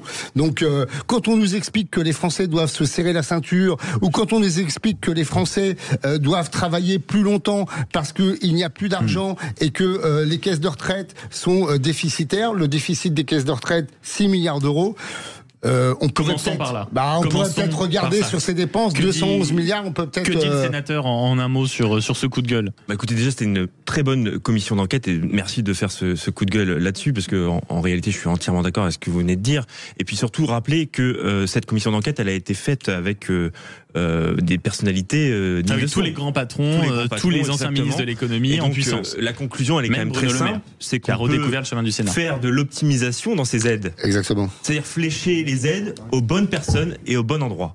Et ça sera le mot de la fin. Bravo au Sénat d'avoir fait ça. Finir sur un coup de cœur, et ça ce sera le talent d'Alexandra Spinner, c'est le pourvoi en cassation de Brigitte Macron. Oui, alors c'est un coup de cœur qui peut vous surprendre, parce qu'il est pour la famille Macron. Vous le savez, je me prive pas de dire du mal de la politique de Macron. Mais là c'est différent, justement. Un peu de surprise. Et à laquelle je m'oppose, mais aujourd'hui je voudrais vraiment apporter mon soutien à cette famille. Donc Brigitte Macron et son frère ont décidé de se pourvoir en cassation après la relaxe de ceux qui colportent des rumeurs et des calomnies immondes concernant l'épouse du président de la République. Donc Madame Macron et sa famille, je trouve, ont raison de se battre, de ne pas laisser passer ce harcèlement odieux.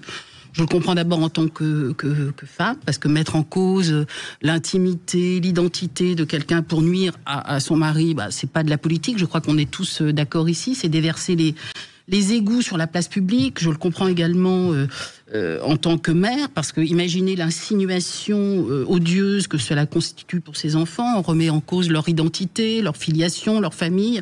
Tout ne doit pas être permis en politique. On a tendance à l'oublier, surtout caché derrière son écran. On parlait des réseaux sociaux tout à l'heure, mais s'exprimer sur les réseaux sociaux, c'est une liberté, mais aussi une responsabilité. Et on peut pas dire n'importe quoi sur n'importe qui. La calomnie, ce n'est pas de la politique. La rumeur, ce ne sont pas des faits. Et je trouve qu'elle mène un combat courageux, parce que la politique, c'est qu'il faut le mener. Et qu'il faut le mener, qu'il faut la soutenir.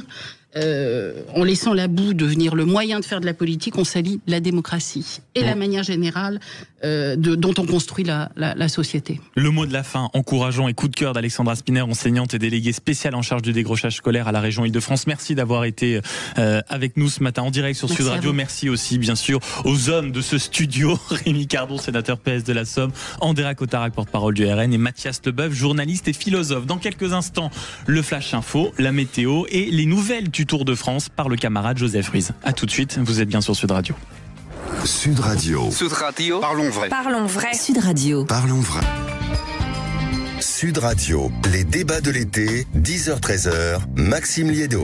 Vous le savez, c'est la petite tradition de l'été, pendant que vous vous apprêtez peut-être à faire un barbecue, à vous réunir, à rentrer de la plage, et que vous avez laissé traîner l'oreille sur Sud Radio pendant les grands débats de l'été, avec les différents sujets. Ce matin, c'était cette histoire de limitation de piscine. Puis on a eu la potentielle idée qui apparemment revient dans les oreilles de François Bayrou, qui est la suppression du jour férié. Et puis, il y a eu les réseaux sociaux. Les réseaux sociaux avec cette volonté, oui ou non, parce que c'est une déclaration du président de la République, Emmanuel Macron, qui a dit que la Commission européenne avait laissé la liberté aux États membres, oui, un moment d'imposer un âge peut-être pour limiter l'accès aux réseaux sociaux. Et figurez-vous qu'au 0826 300 300, grâce au camarade Manu qui est un as, c'est Gabriel qui nous a appelé. Bonjour Gabriel.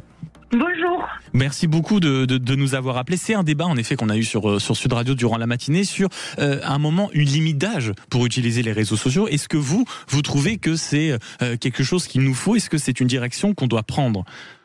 Moi, je suis totalement pour qu'on interdise les réseaux sociaux à moins de 15 ans.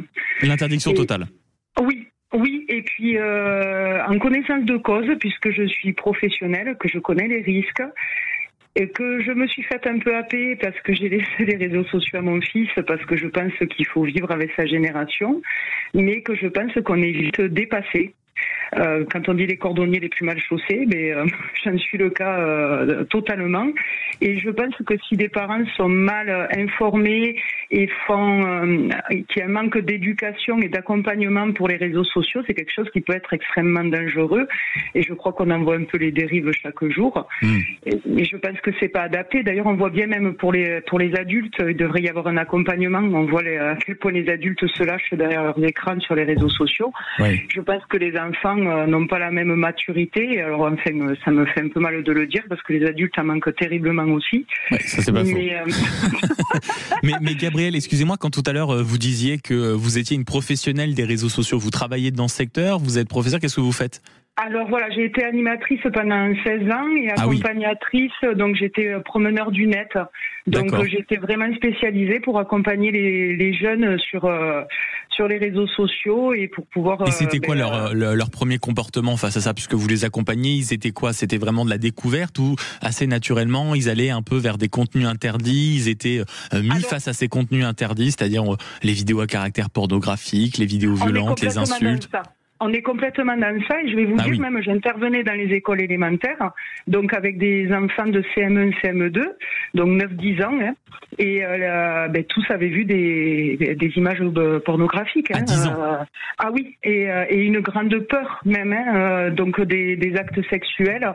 Et donc autant vous dire que quand on voit ça à 9-10 ans et qu'après on associe l'amour et la sexualité à des images pornographiques, ça a des impacts terribles. Et ces enfants n'en parlent pas à leurs parents parce qu'ils ont honte, ou ils tombent dessus par hasard, ou ils tombent sur les réseaux sociaux et donc ils se font leur propre interprétation et ça crée des vrais traumatismes réellement. Est-ce que vous pouvez nous expliquer, Gabriel, parce que c'est quand même fascinant, vous étiez chargé d'accompagner les enfants, vous alliez dans la classe, là vous dites qu'à 10 ans ils avaient déjà été confrontés à des vidéos à caractère pornographique ou très violentes, mais comment ils vous le disaient? C'est-à-dire que vous posiez la question, ou alors ils venaient vous voir après votre cours, après votre sensibilisation? Oui. Alors, non, c'était vraiment pendant la sensibilisation. Donc moi, je prenais 12 enfants maximum.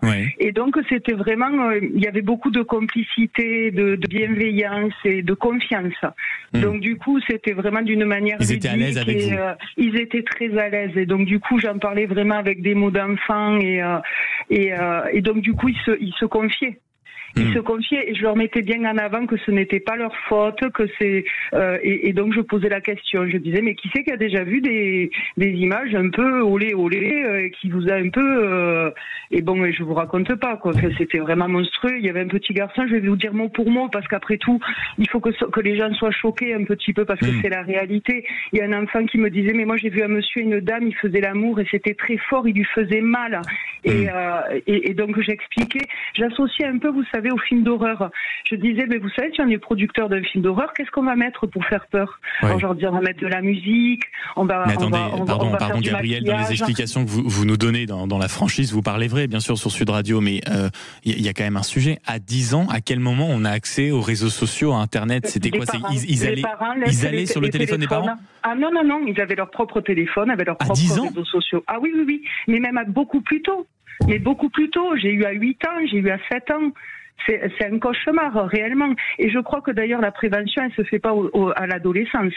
Pour moi, réellement, et j'en suis convaincue à 3000% de par mon expérience, la prévention se fait dès l'école élémentaire. Dès l'école élémentaire. Parce qu'on parle des réseaux sociaux, c'est une bonne chose. Donc dès l'école élémentaire, par exemple, vous êtes, pour ceux qui ont plaidé dans les dernières semaines, par exemple, Gabriel, à une véritable sensibilisation, à des cours peut-être pour utiliser les réseaux sociaux?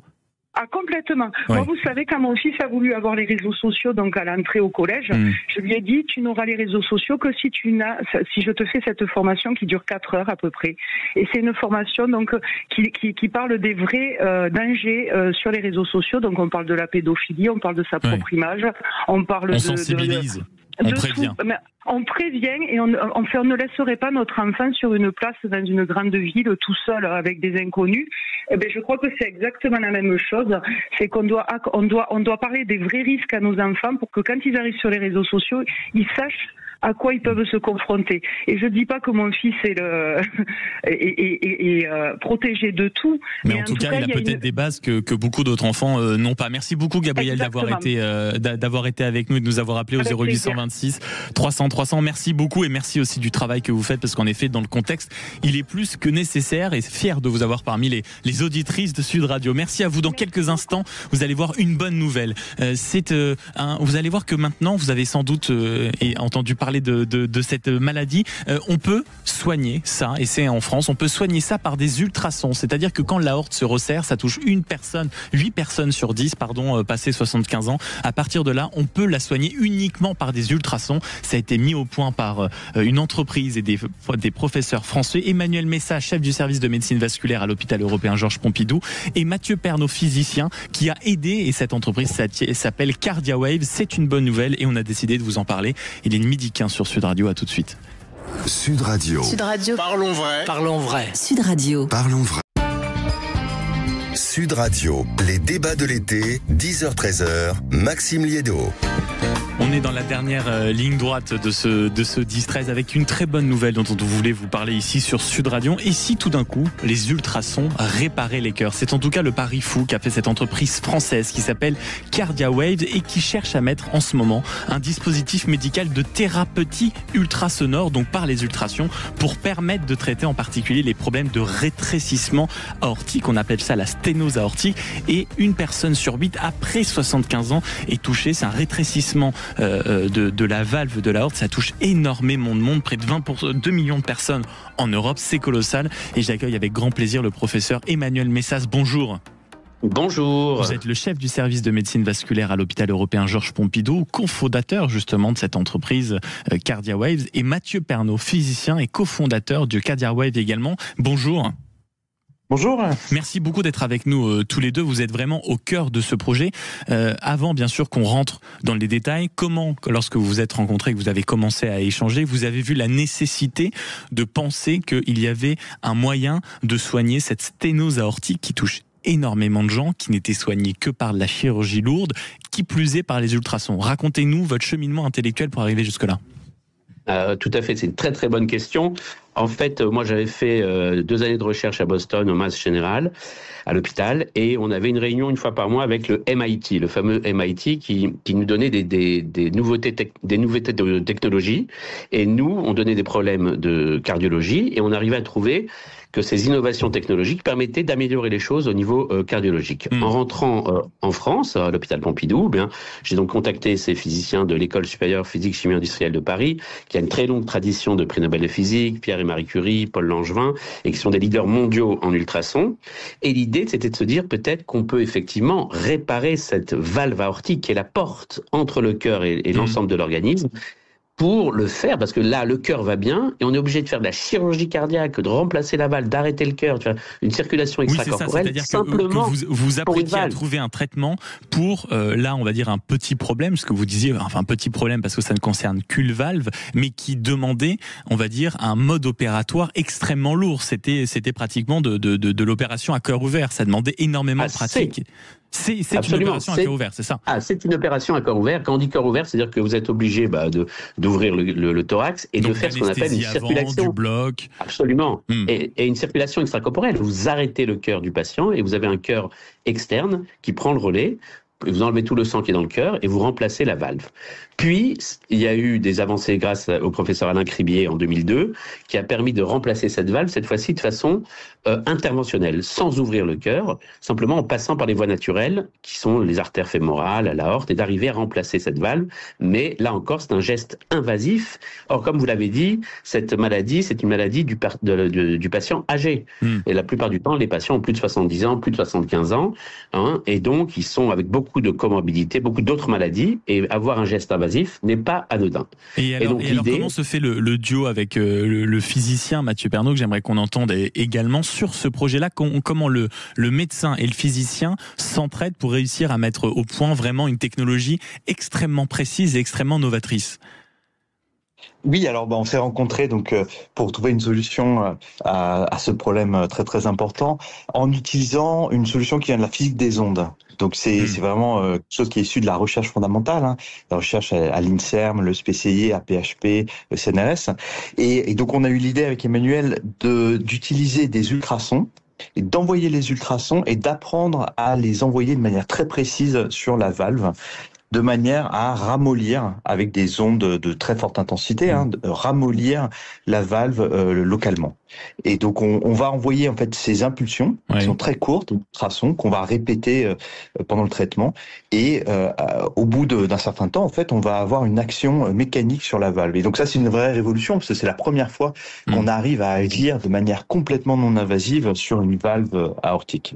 Et on rappelle que le dispositif de thérapie justement non invasif par ultrason que vous êtes en train de nous décrire est à ce jour exclusivement pour des investigations cliniques, c'est-à-dire en phase de test. Comment réagissent le monde médical à cette nouveauté, même les patients? Quels sont les premiers retours concrets que vous avez? On a eu des très très bons retours. Premièrement, on a pu publier les 40 premiers patients de la plus grande... Oui, on a eu de très bons retours parce qu'on a déjà pu publier les premiers 40 patients dans la plus grande revue médicale mondiale, le Lancet. Et on a eu en plus la chance d'avoir dans notre comité scientifique le professeur Alain Cribier, qui lui avait inventé, comme je vous l'ai dit, le TAVI, c'est-à-dire remplacer la valve par voie interventionnelle.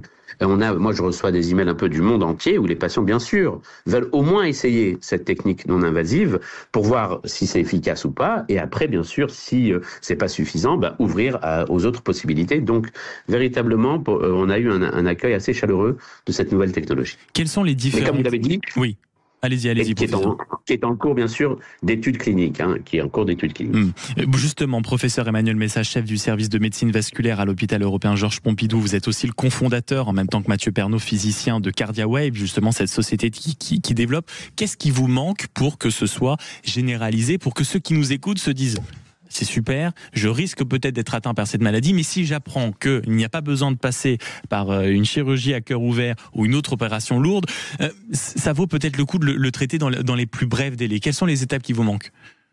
Alors là, on a ce qu'on appelle une demande du marquage CE, vous savez, pour que tout dispositif médical puisse rentrer dans l'espace clinique, il faut le marquage CE. Et quand on a ce marquage CE, alors on va pouvoir mettre à disposition cette machine dans tous les grands centres hospitaliers pour que eux-mêmes fassent leur propre étude, leur propre évaluation de la machine sur différents types de patients. Je veux insister, bien sûr, ici, on n'est pas là en train de remplacer la chirurgie cardiaque ou remplacer le TAVI, qui sont des techniques tout à fait formidables et extraordinaires et qui ont permis de sauver des milliers et des millions de patients. Non, on essaye de proposer une troisième alternative pour certains groupes de patients, peut-être les moins sévères au début, c'est-à-dire ceux qui ne sont pas encore susceptibles d'avoir une intervention, chez qui on peut peut-être reculer le moment de l'intervention en disant attention, parce qu'il faut savoir que c'est un processus progressif.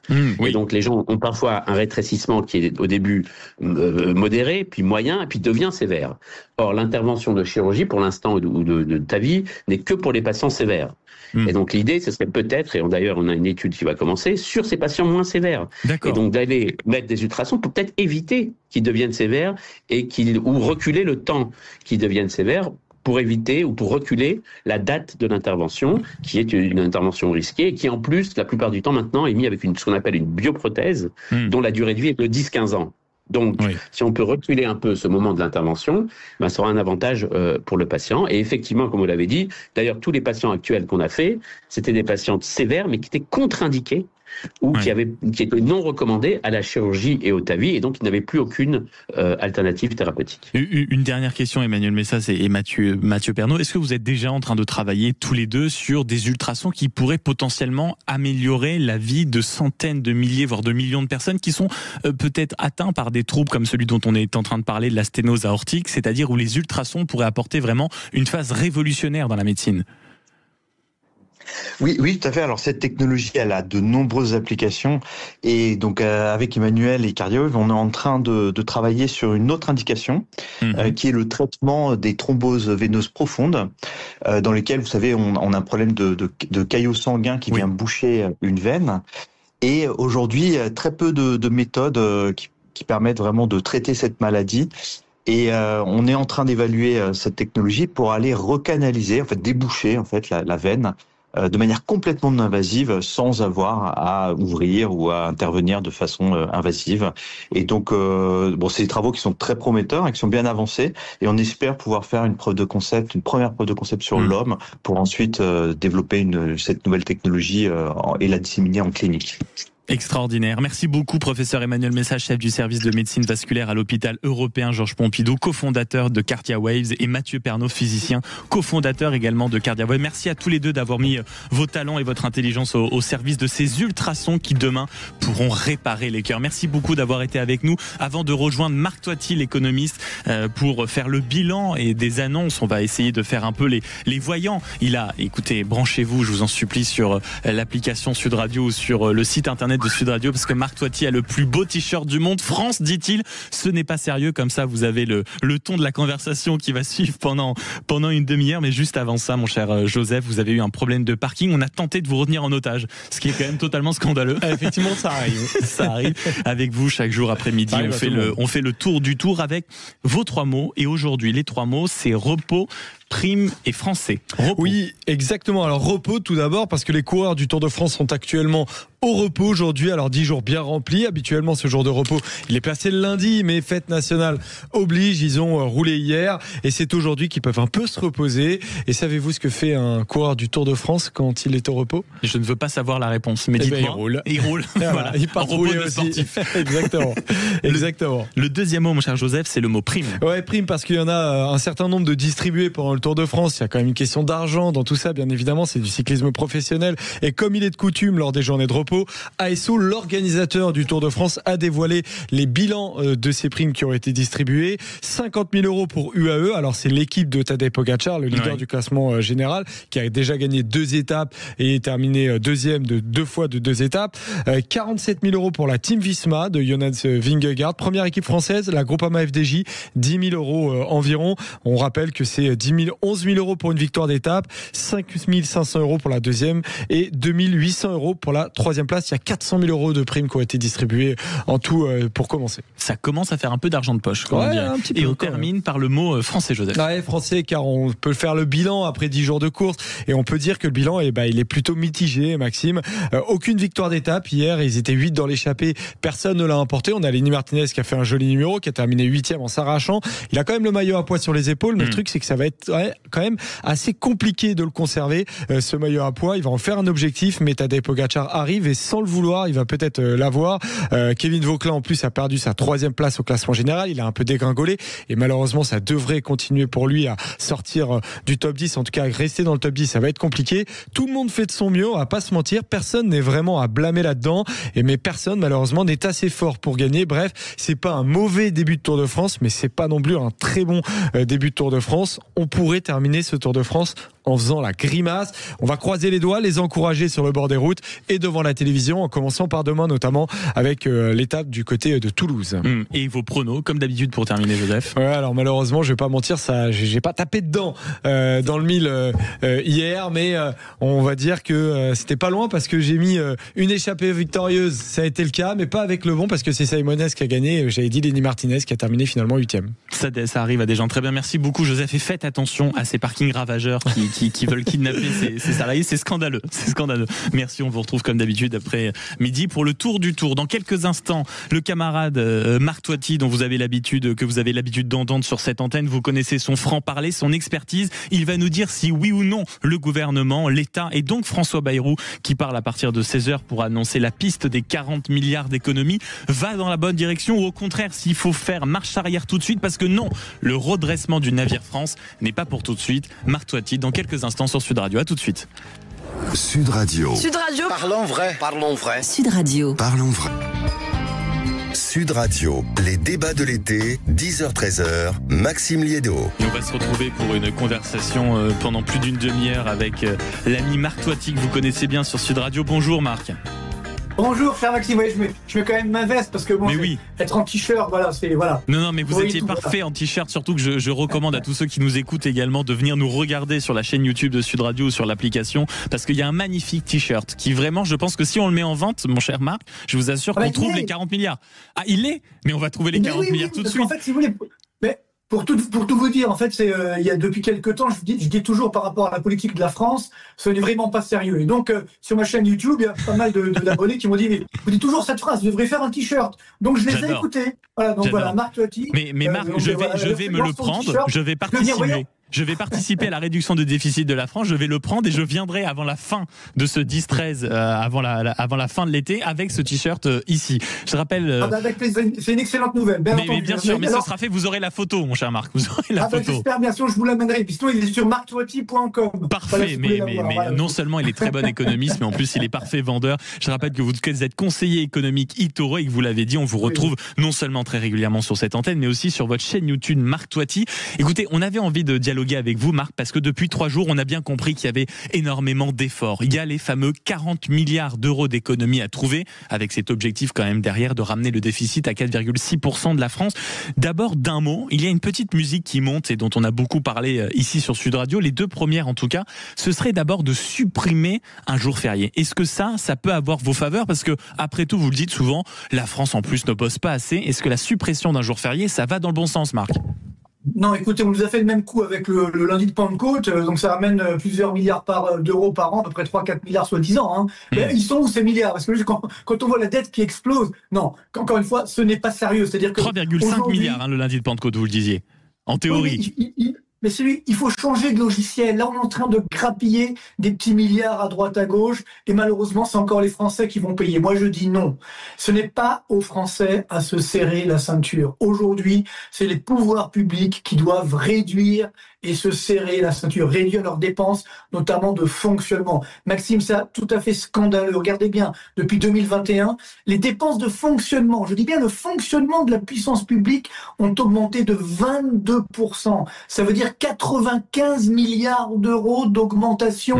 On va me dire que maintenant, c'est les Français qui vont devoir payer. Non, ce n'est pas aux Français aujourd'hui à payer. C'est à nos dirigeants qui font, disons-le, du gaspillage des deniers publics depuis des années, malheureusement. Rendez-vous compte que depuis 2020, la dette publique française a quasiment augmenté de 1000 milliards d'euros. Comment peut-on continuer cela? Et que lorsqu'on regarde effectivement de combien a augmenté le PIB français, la richesse qu'on crée en France, de 450 milliards d'euros en moins. Il y a 450 milliards d'euros qui ont disparu. Donc ce n'est pas un problème de quantité de dette publique ou de dépenses publiques. Elle est là, sa dépense publique. Donc l'idée vraiment d'aller grappiller un jour férié sur les Français, c'est non. Deuxième piste dont on parle régulièrement, ça a même été défendu par des personnalités politiques de premier plan, je pense notamment à Yael Braun-Pivet, c'est l'idée de faire participer les retraités les plus aisés.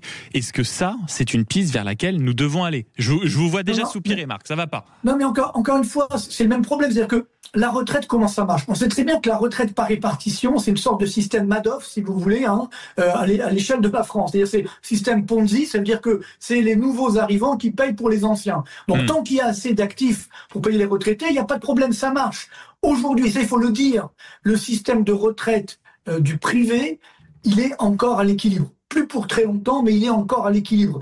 Par contre, le système des retraites de la fonction publique, il est en déséquilibre avec un déficit de l'ordre de 60 à 80 milliards d'euros chaque année. Donc là aussi, on veut faire payer tout le monde, alors que finalement, on sait très bien que c'est le système des retraites du public qui n'est pas financé. Je vous donne un chiffre très simple. Aujourd'hui, au niveau national, il y a à peu près 1,4 actifs pour un retraité. Donc déjà, on comprend que ça marche pas très bien.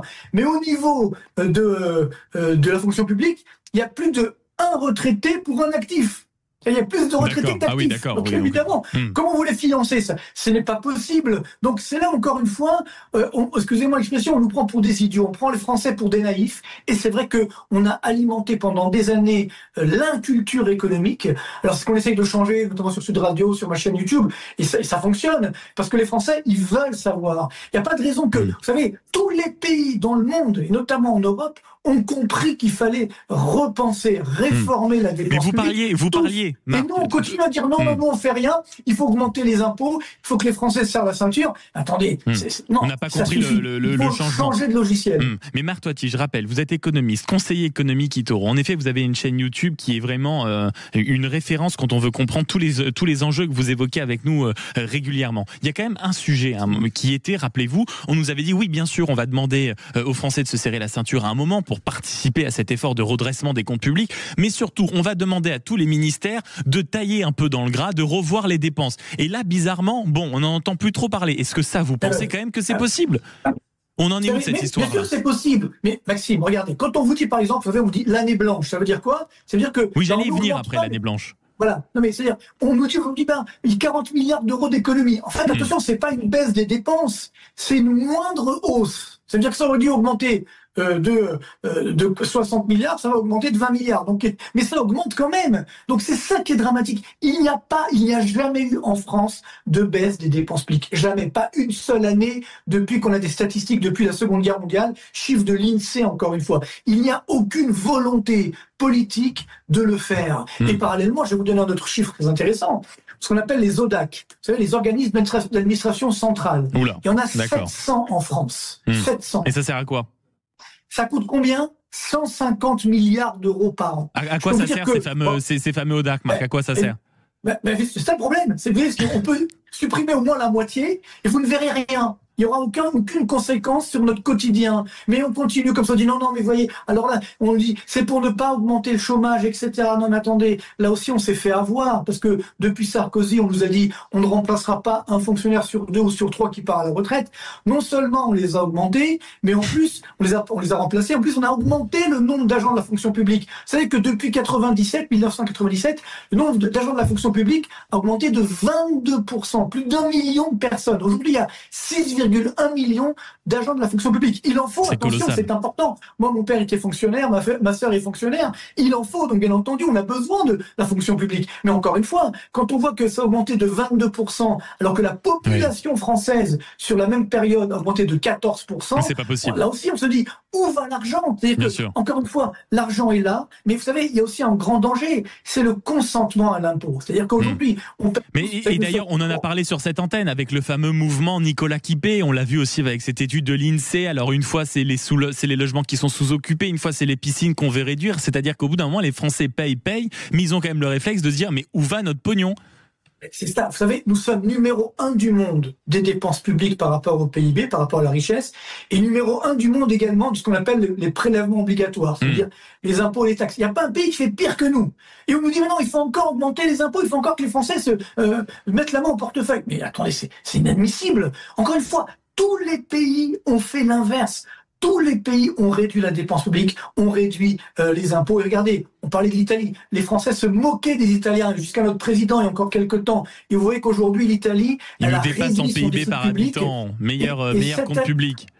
Et cette année, ils sont même en train de baisser les impôts de 30 milliards d'euros. Et surtout, il y a quelque chose de très intéressant. C'est que les Italiens ont baissé la dépense publique. Pourtant, il y a eu plus de croissance en Italie qu'en France ces dernières années. Donc c'est la preuve que, c'est la preuve que je peux baisser ma dépense publique tout en faisant de la croissance. Parce que là aussi, il y a une idée fausse qu'on vous dit, non, si on baisse la dépense publique, ça va faire une récession, il y aura. Mais non, pas du tout, parce que si vous baissez la dépense publique et que vous baissez également les impôts, vous allez relancer l'activité économique. Donc vous allez créer des emplois, vous allez créer des entreprises. Donc encore une fois, l'économie, c'est pas un budget d'austérité comme certains politiques disent un peu partout. Au contraire. Non, il faut les deux. Il faut ce que j'appelle une thérapie de choc bienveillante. Ça veut dire, moi, j'ai même plus loin. Il faut baisser les impôts. Il faut baisser les impôts pour les entreprises et les ménages. Par exemple, la CSG que tout le monde payait, qui était à la base de 1% du temps de Rocard quand c'était créé en 91. Maintenant, on est à 9%, 9,2%.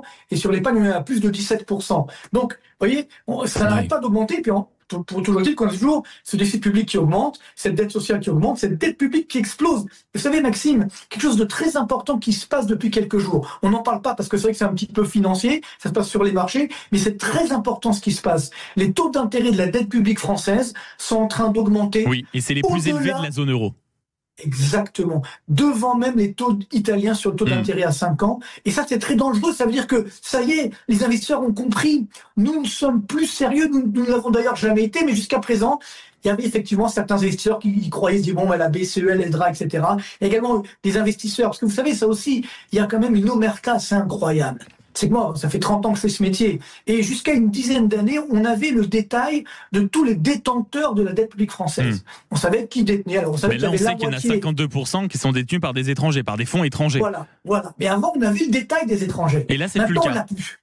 Eh ben non, on l'a plus. C'est-à-dire qu'on sait qu'il y a, aujourd'hui, dernier chiffre de la Banque de France, 54% de notre dette publique sont des investisseurs étrangers. 54%, pardon. 54%, mais on ne sait pas qui c'est. C'est bizarre. Pourquoi on ne veut pas nous le dire ? Et oui, parce que, là, encore une fois, quand on parle du Japon, par exemple, au Japon, c'est qu'il y a plus de dette publique que chez nous, mais il y a 98% de la dette qui est détenue par des Japonais. Donc on sait où est la dette. Là, 54%, ça veut dire qu'on perd notre souveraineté. Nous sommes en train de perdre notre indépendance. Et il y a un an, vous savez, presque jour pour jour, il y a des fonds japonais qui ont vendu pour 10 milliards d'euros de dette publique française. Comme ça, en une journée. Normalement, les taux d'intérêt auraient dû flamber. Ça ne s'est pas produit parce que ces fonds japonais ont vendu à quelqu'un d'autre. Oui, mais on vendit à quelqu'un d'autre qui a acheté cette dette et on ne sait pas qui c'est. Vous voyez, donc, encore une fois, moi, j'ai demandé à plusieurs reprises à la Banque de France, donnez-nous les chiffres.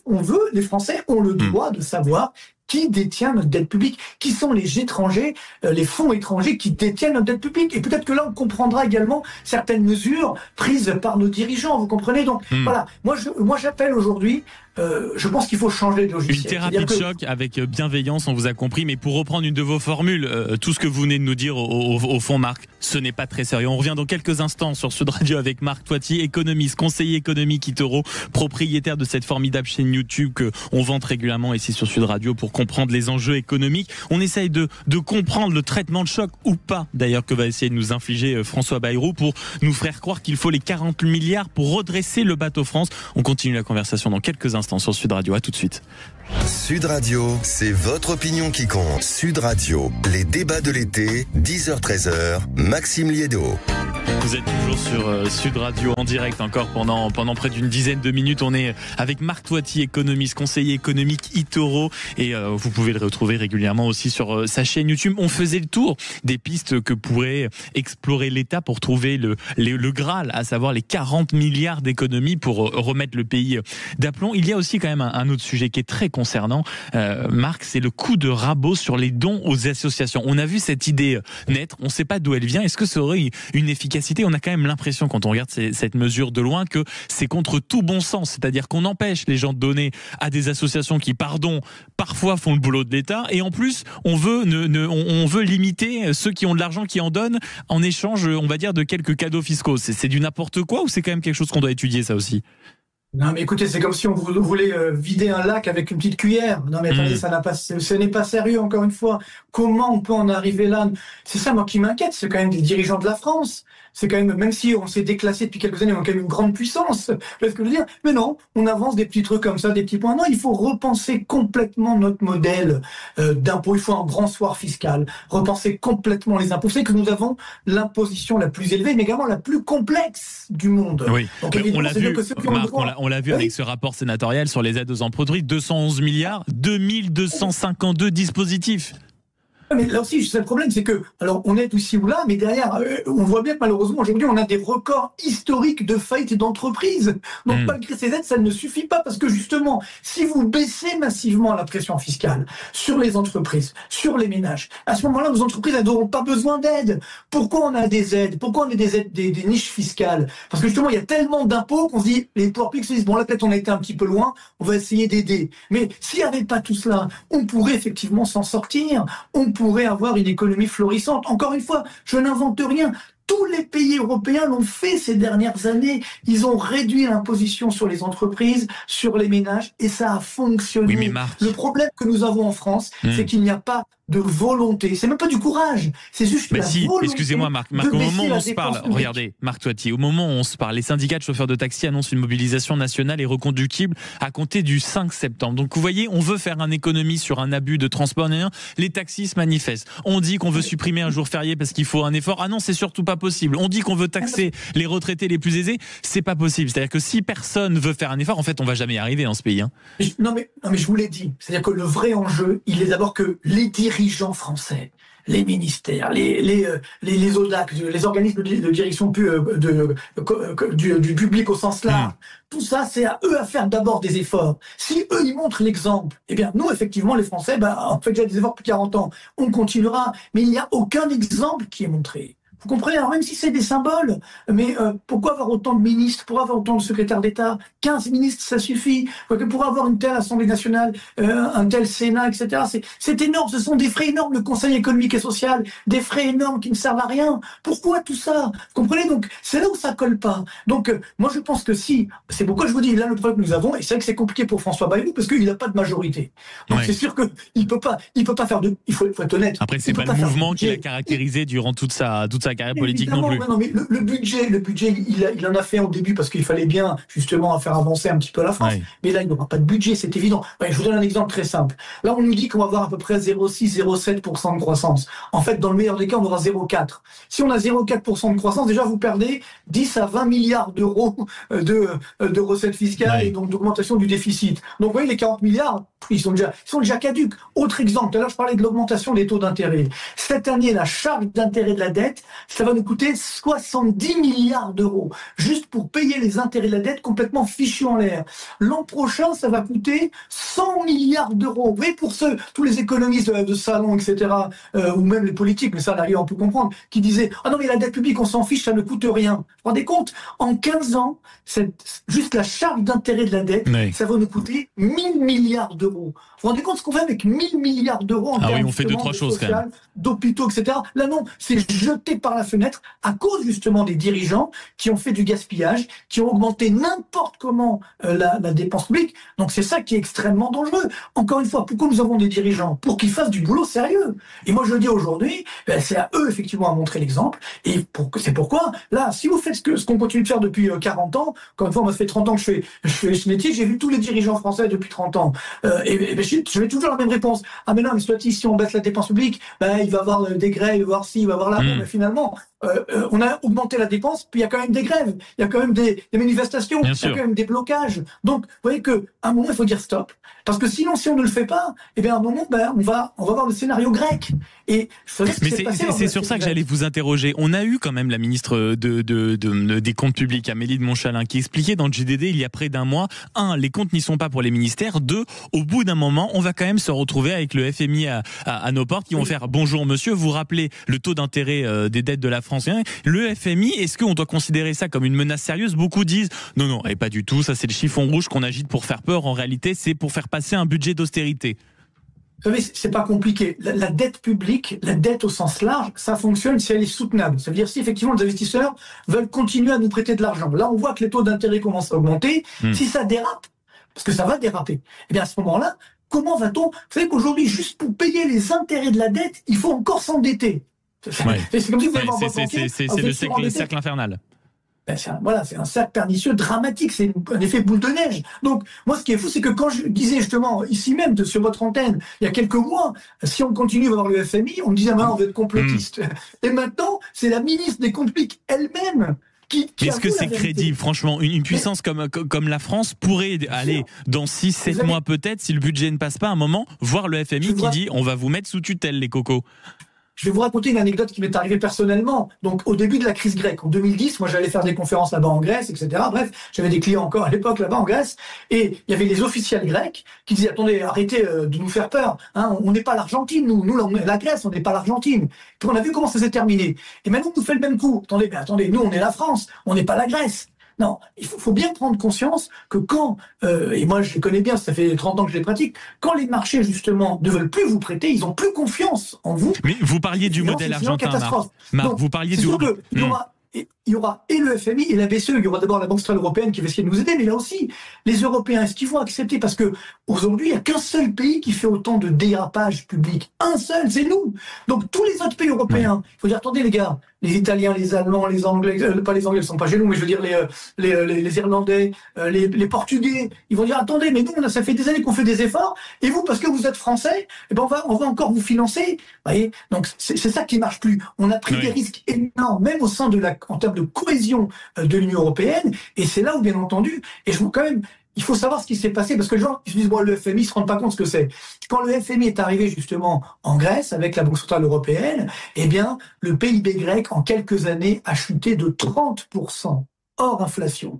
Et aujourd'hui même où nous parlons, le niveau du PIB grec, il est encore 15% inférieur au niveau de 2008. C'est ça qu'on veut pour nos enfants. À l'époque, les retraites ont été baissées de 30%.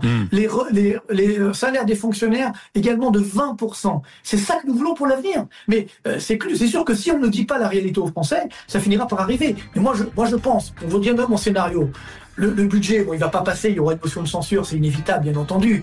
Donc il y aura des élections législatives à la rentrée. Et il faudra savoir à ce moment-là s'il y aura effectivement un gouvernement qui aura la majorité, parce que là il n'y a pas de majorité, et une majorité qui veut réformer le pays, qui veut améliorer et qui veut faire bouger absolument les choses. Merci beaucoup Marc Toiti, économiste, conseiller économique Itoro, qu'on peut retrouver très régulièrement, non seulement sur cette antenne, mais également sur sa chaîne YouTube. Marc Toiti, merci. Et je rappelle, pour combler le déficit de la France, qu'on peut acheter ce t-shirt. France, ce n'est pas sérieux. On a bien entendu le message. Marc Toiti, merci beaucoup. Passez de belles vacances et merci d'avoir pris du temps pour être sur l'antenne de Sud Radio. Nous on se retrouve demain, même studio, même heure, 10h, 13h. Je vous laisse en compagnie des bonnes mains de Sud Radio pour passer une belle après-midi. À demain.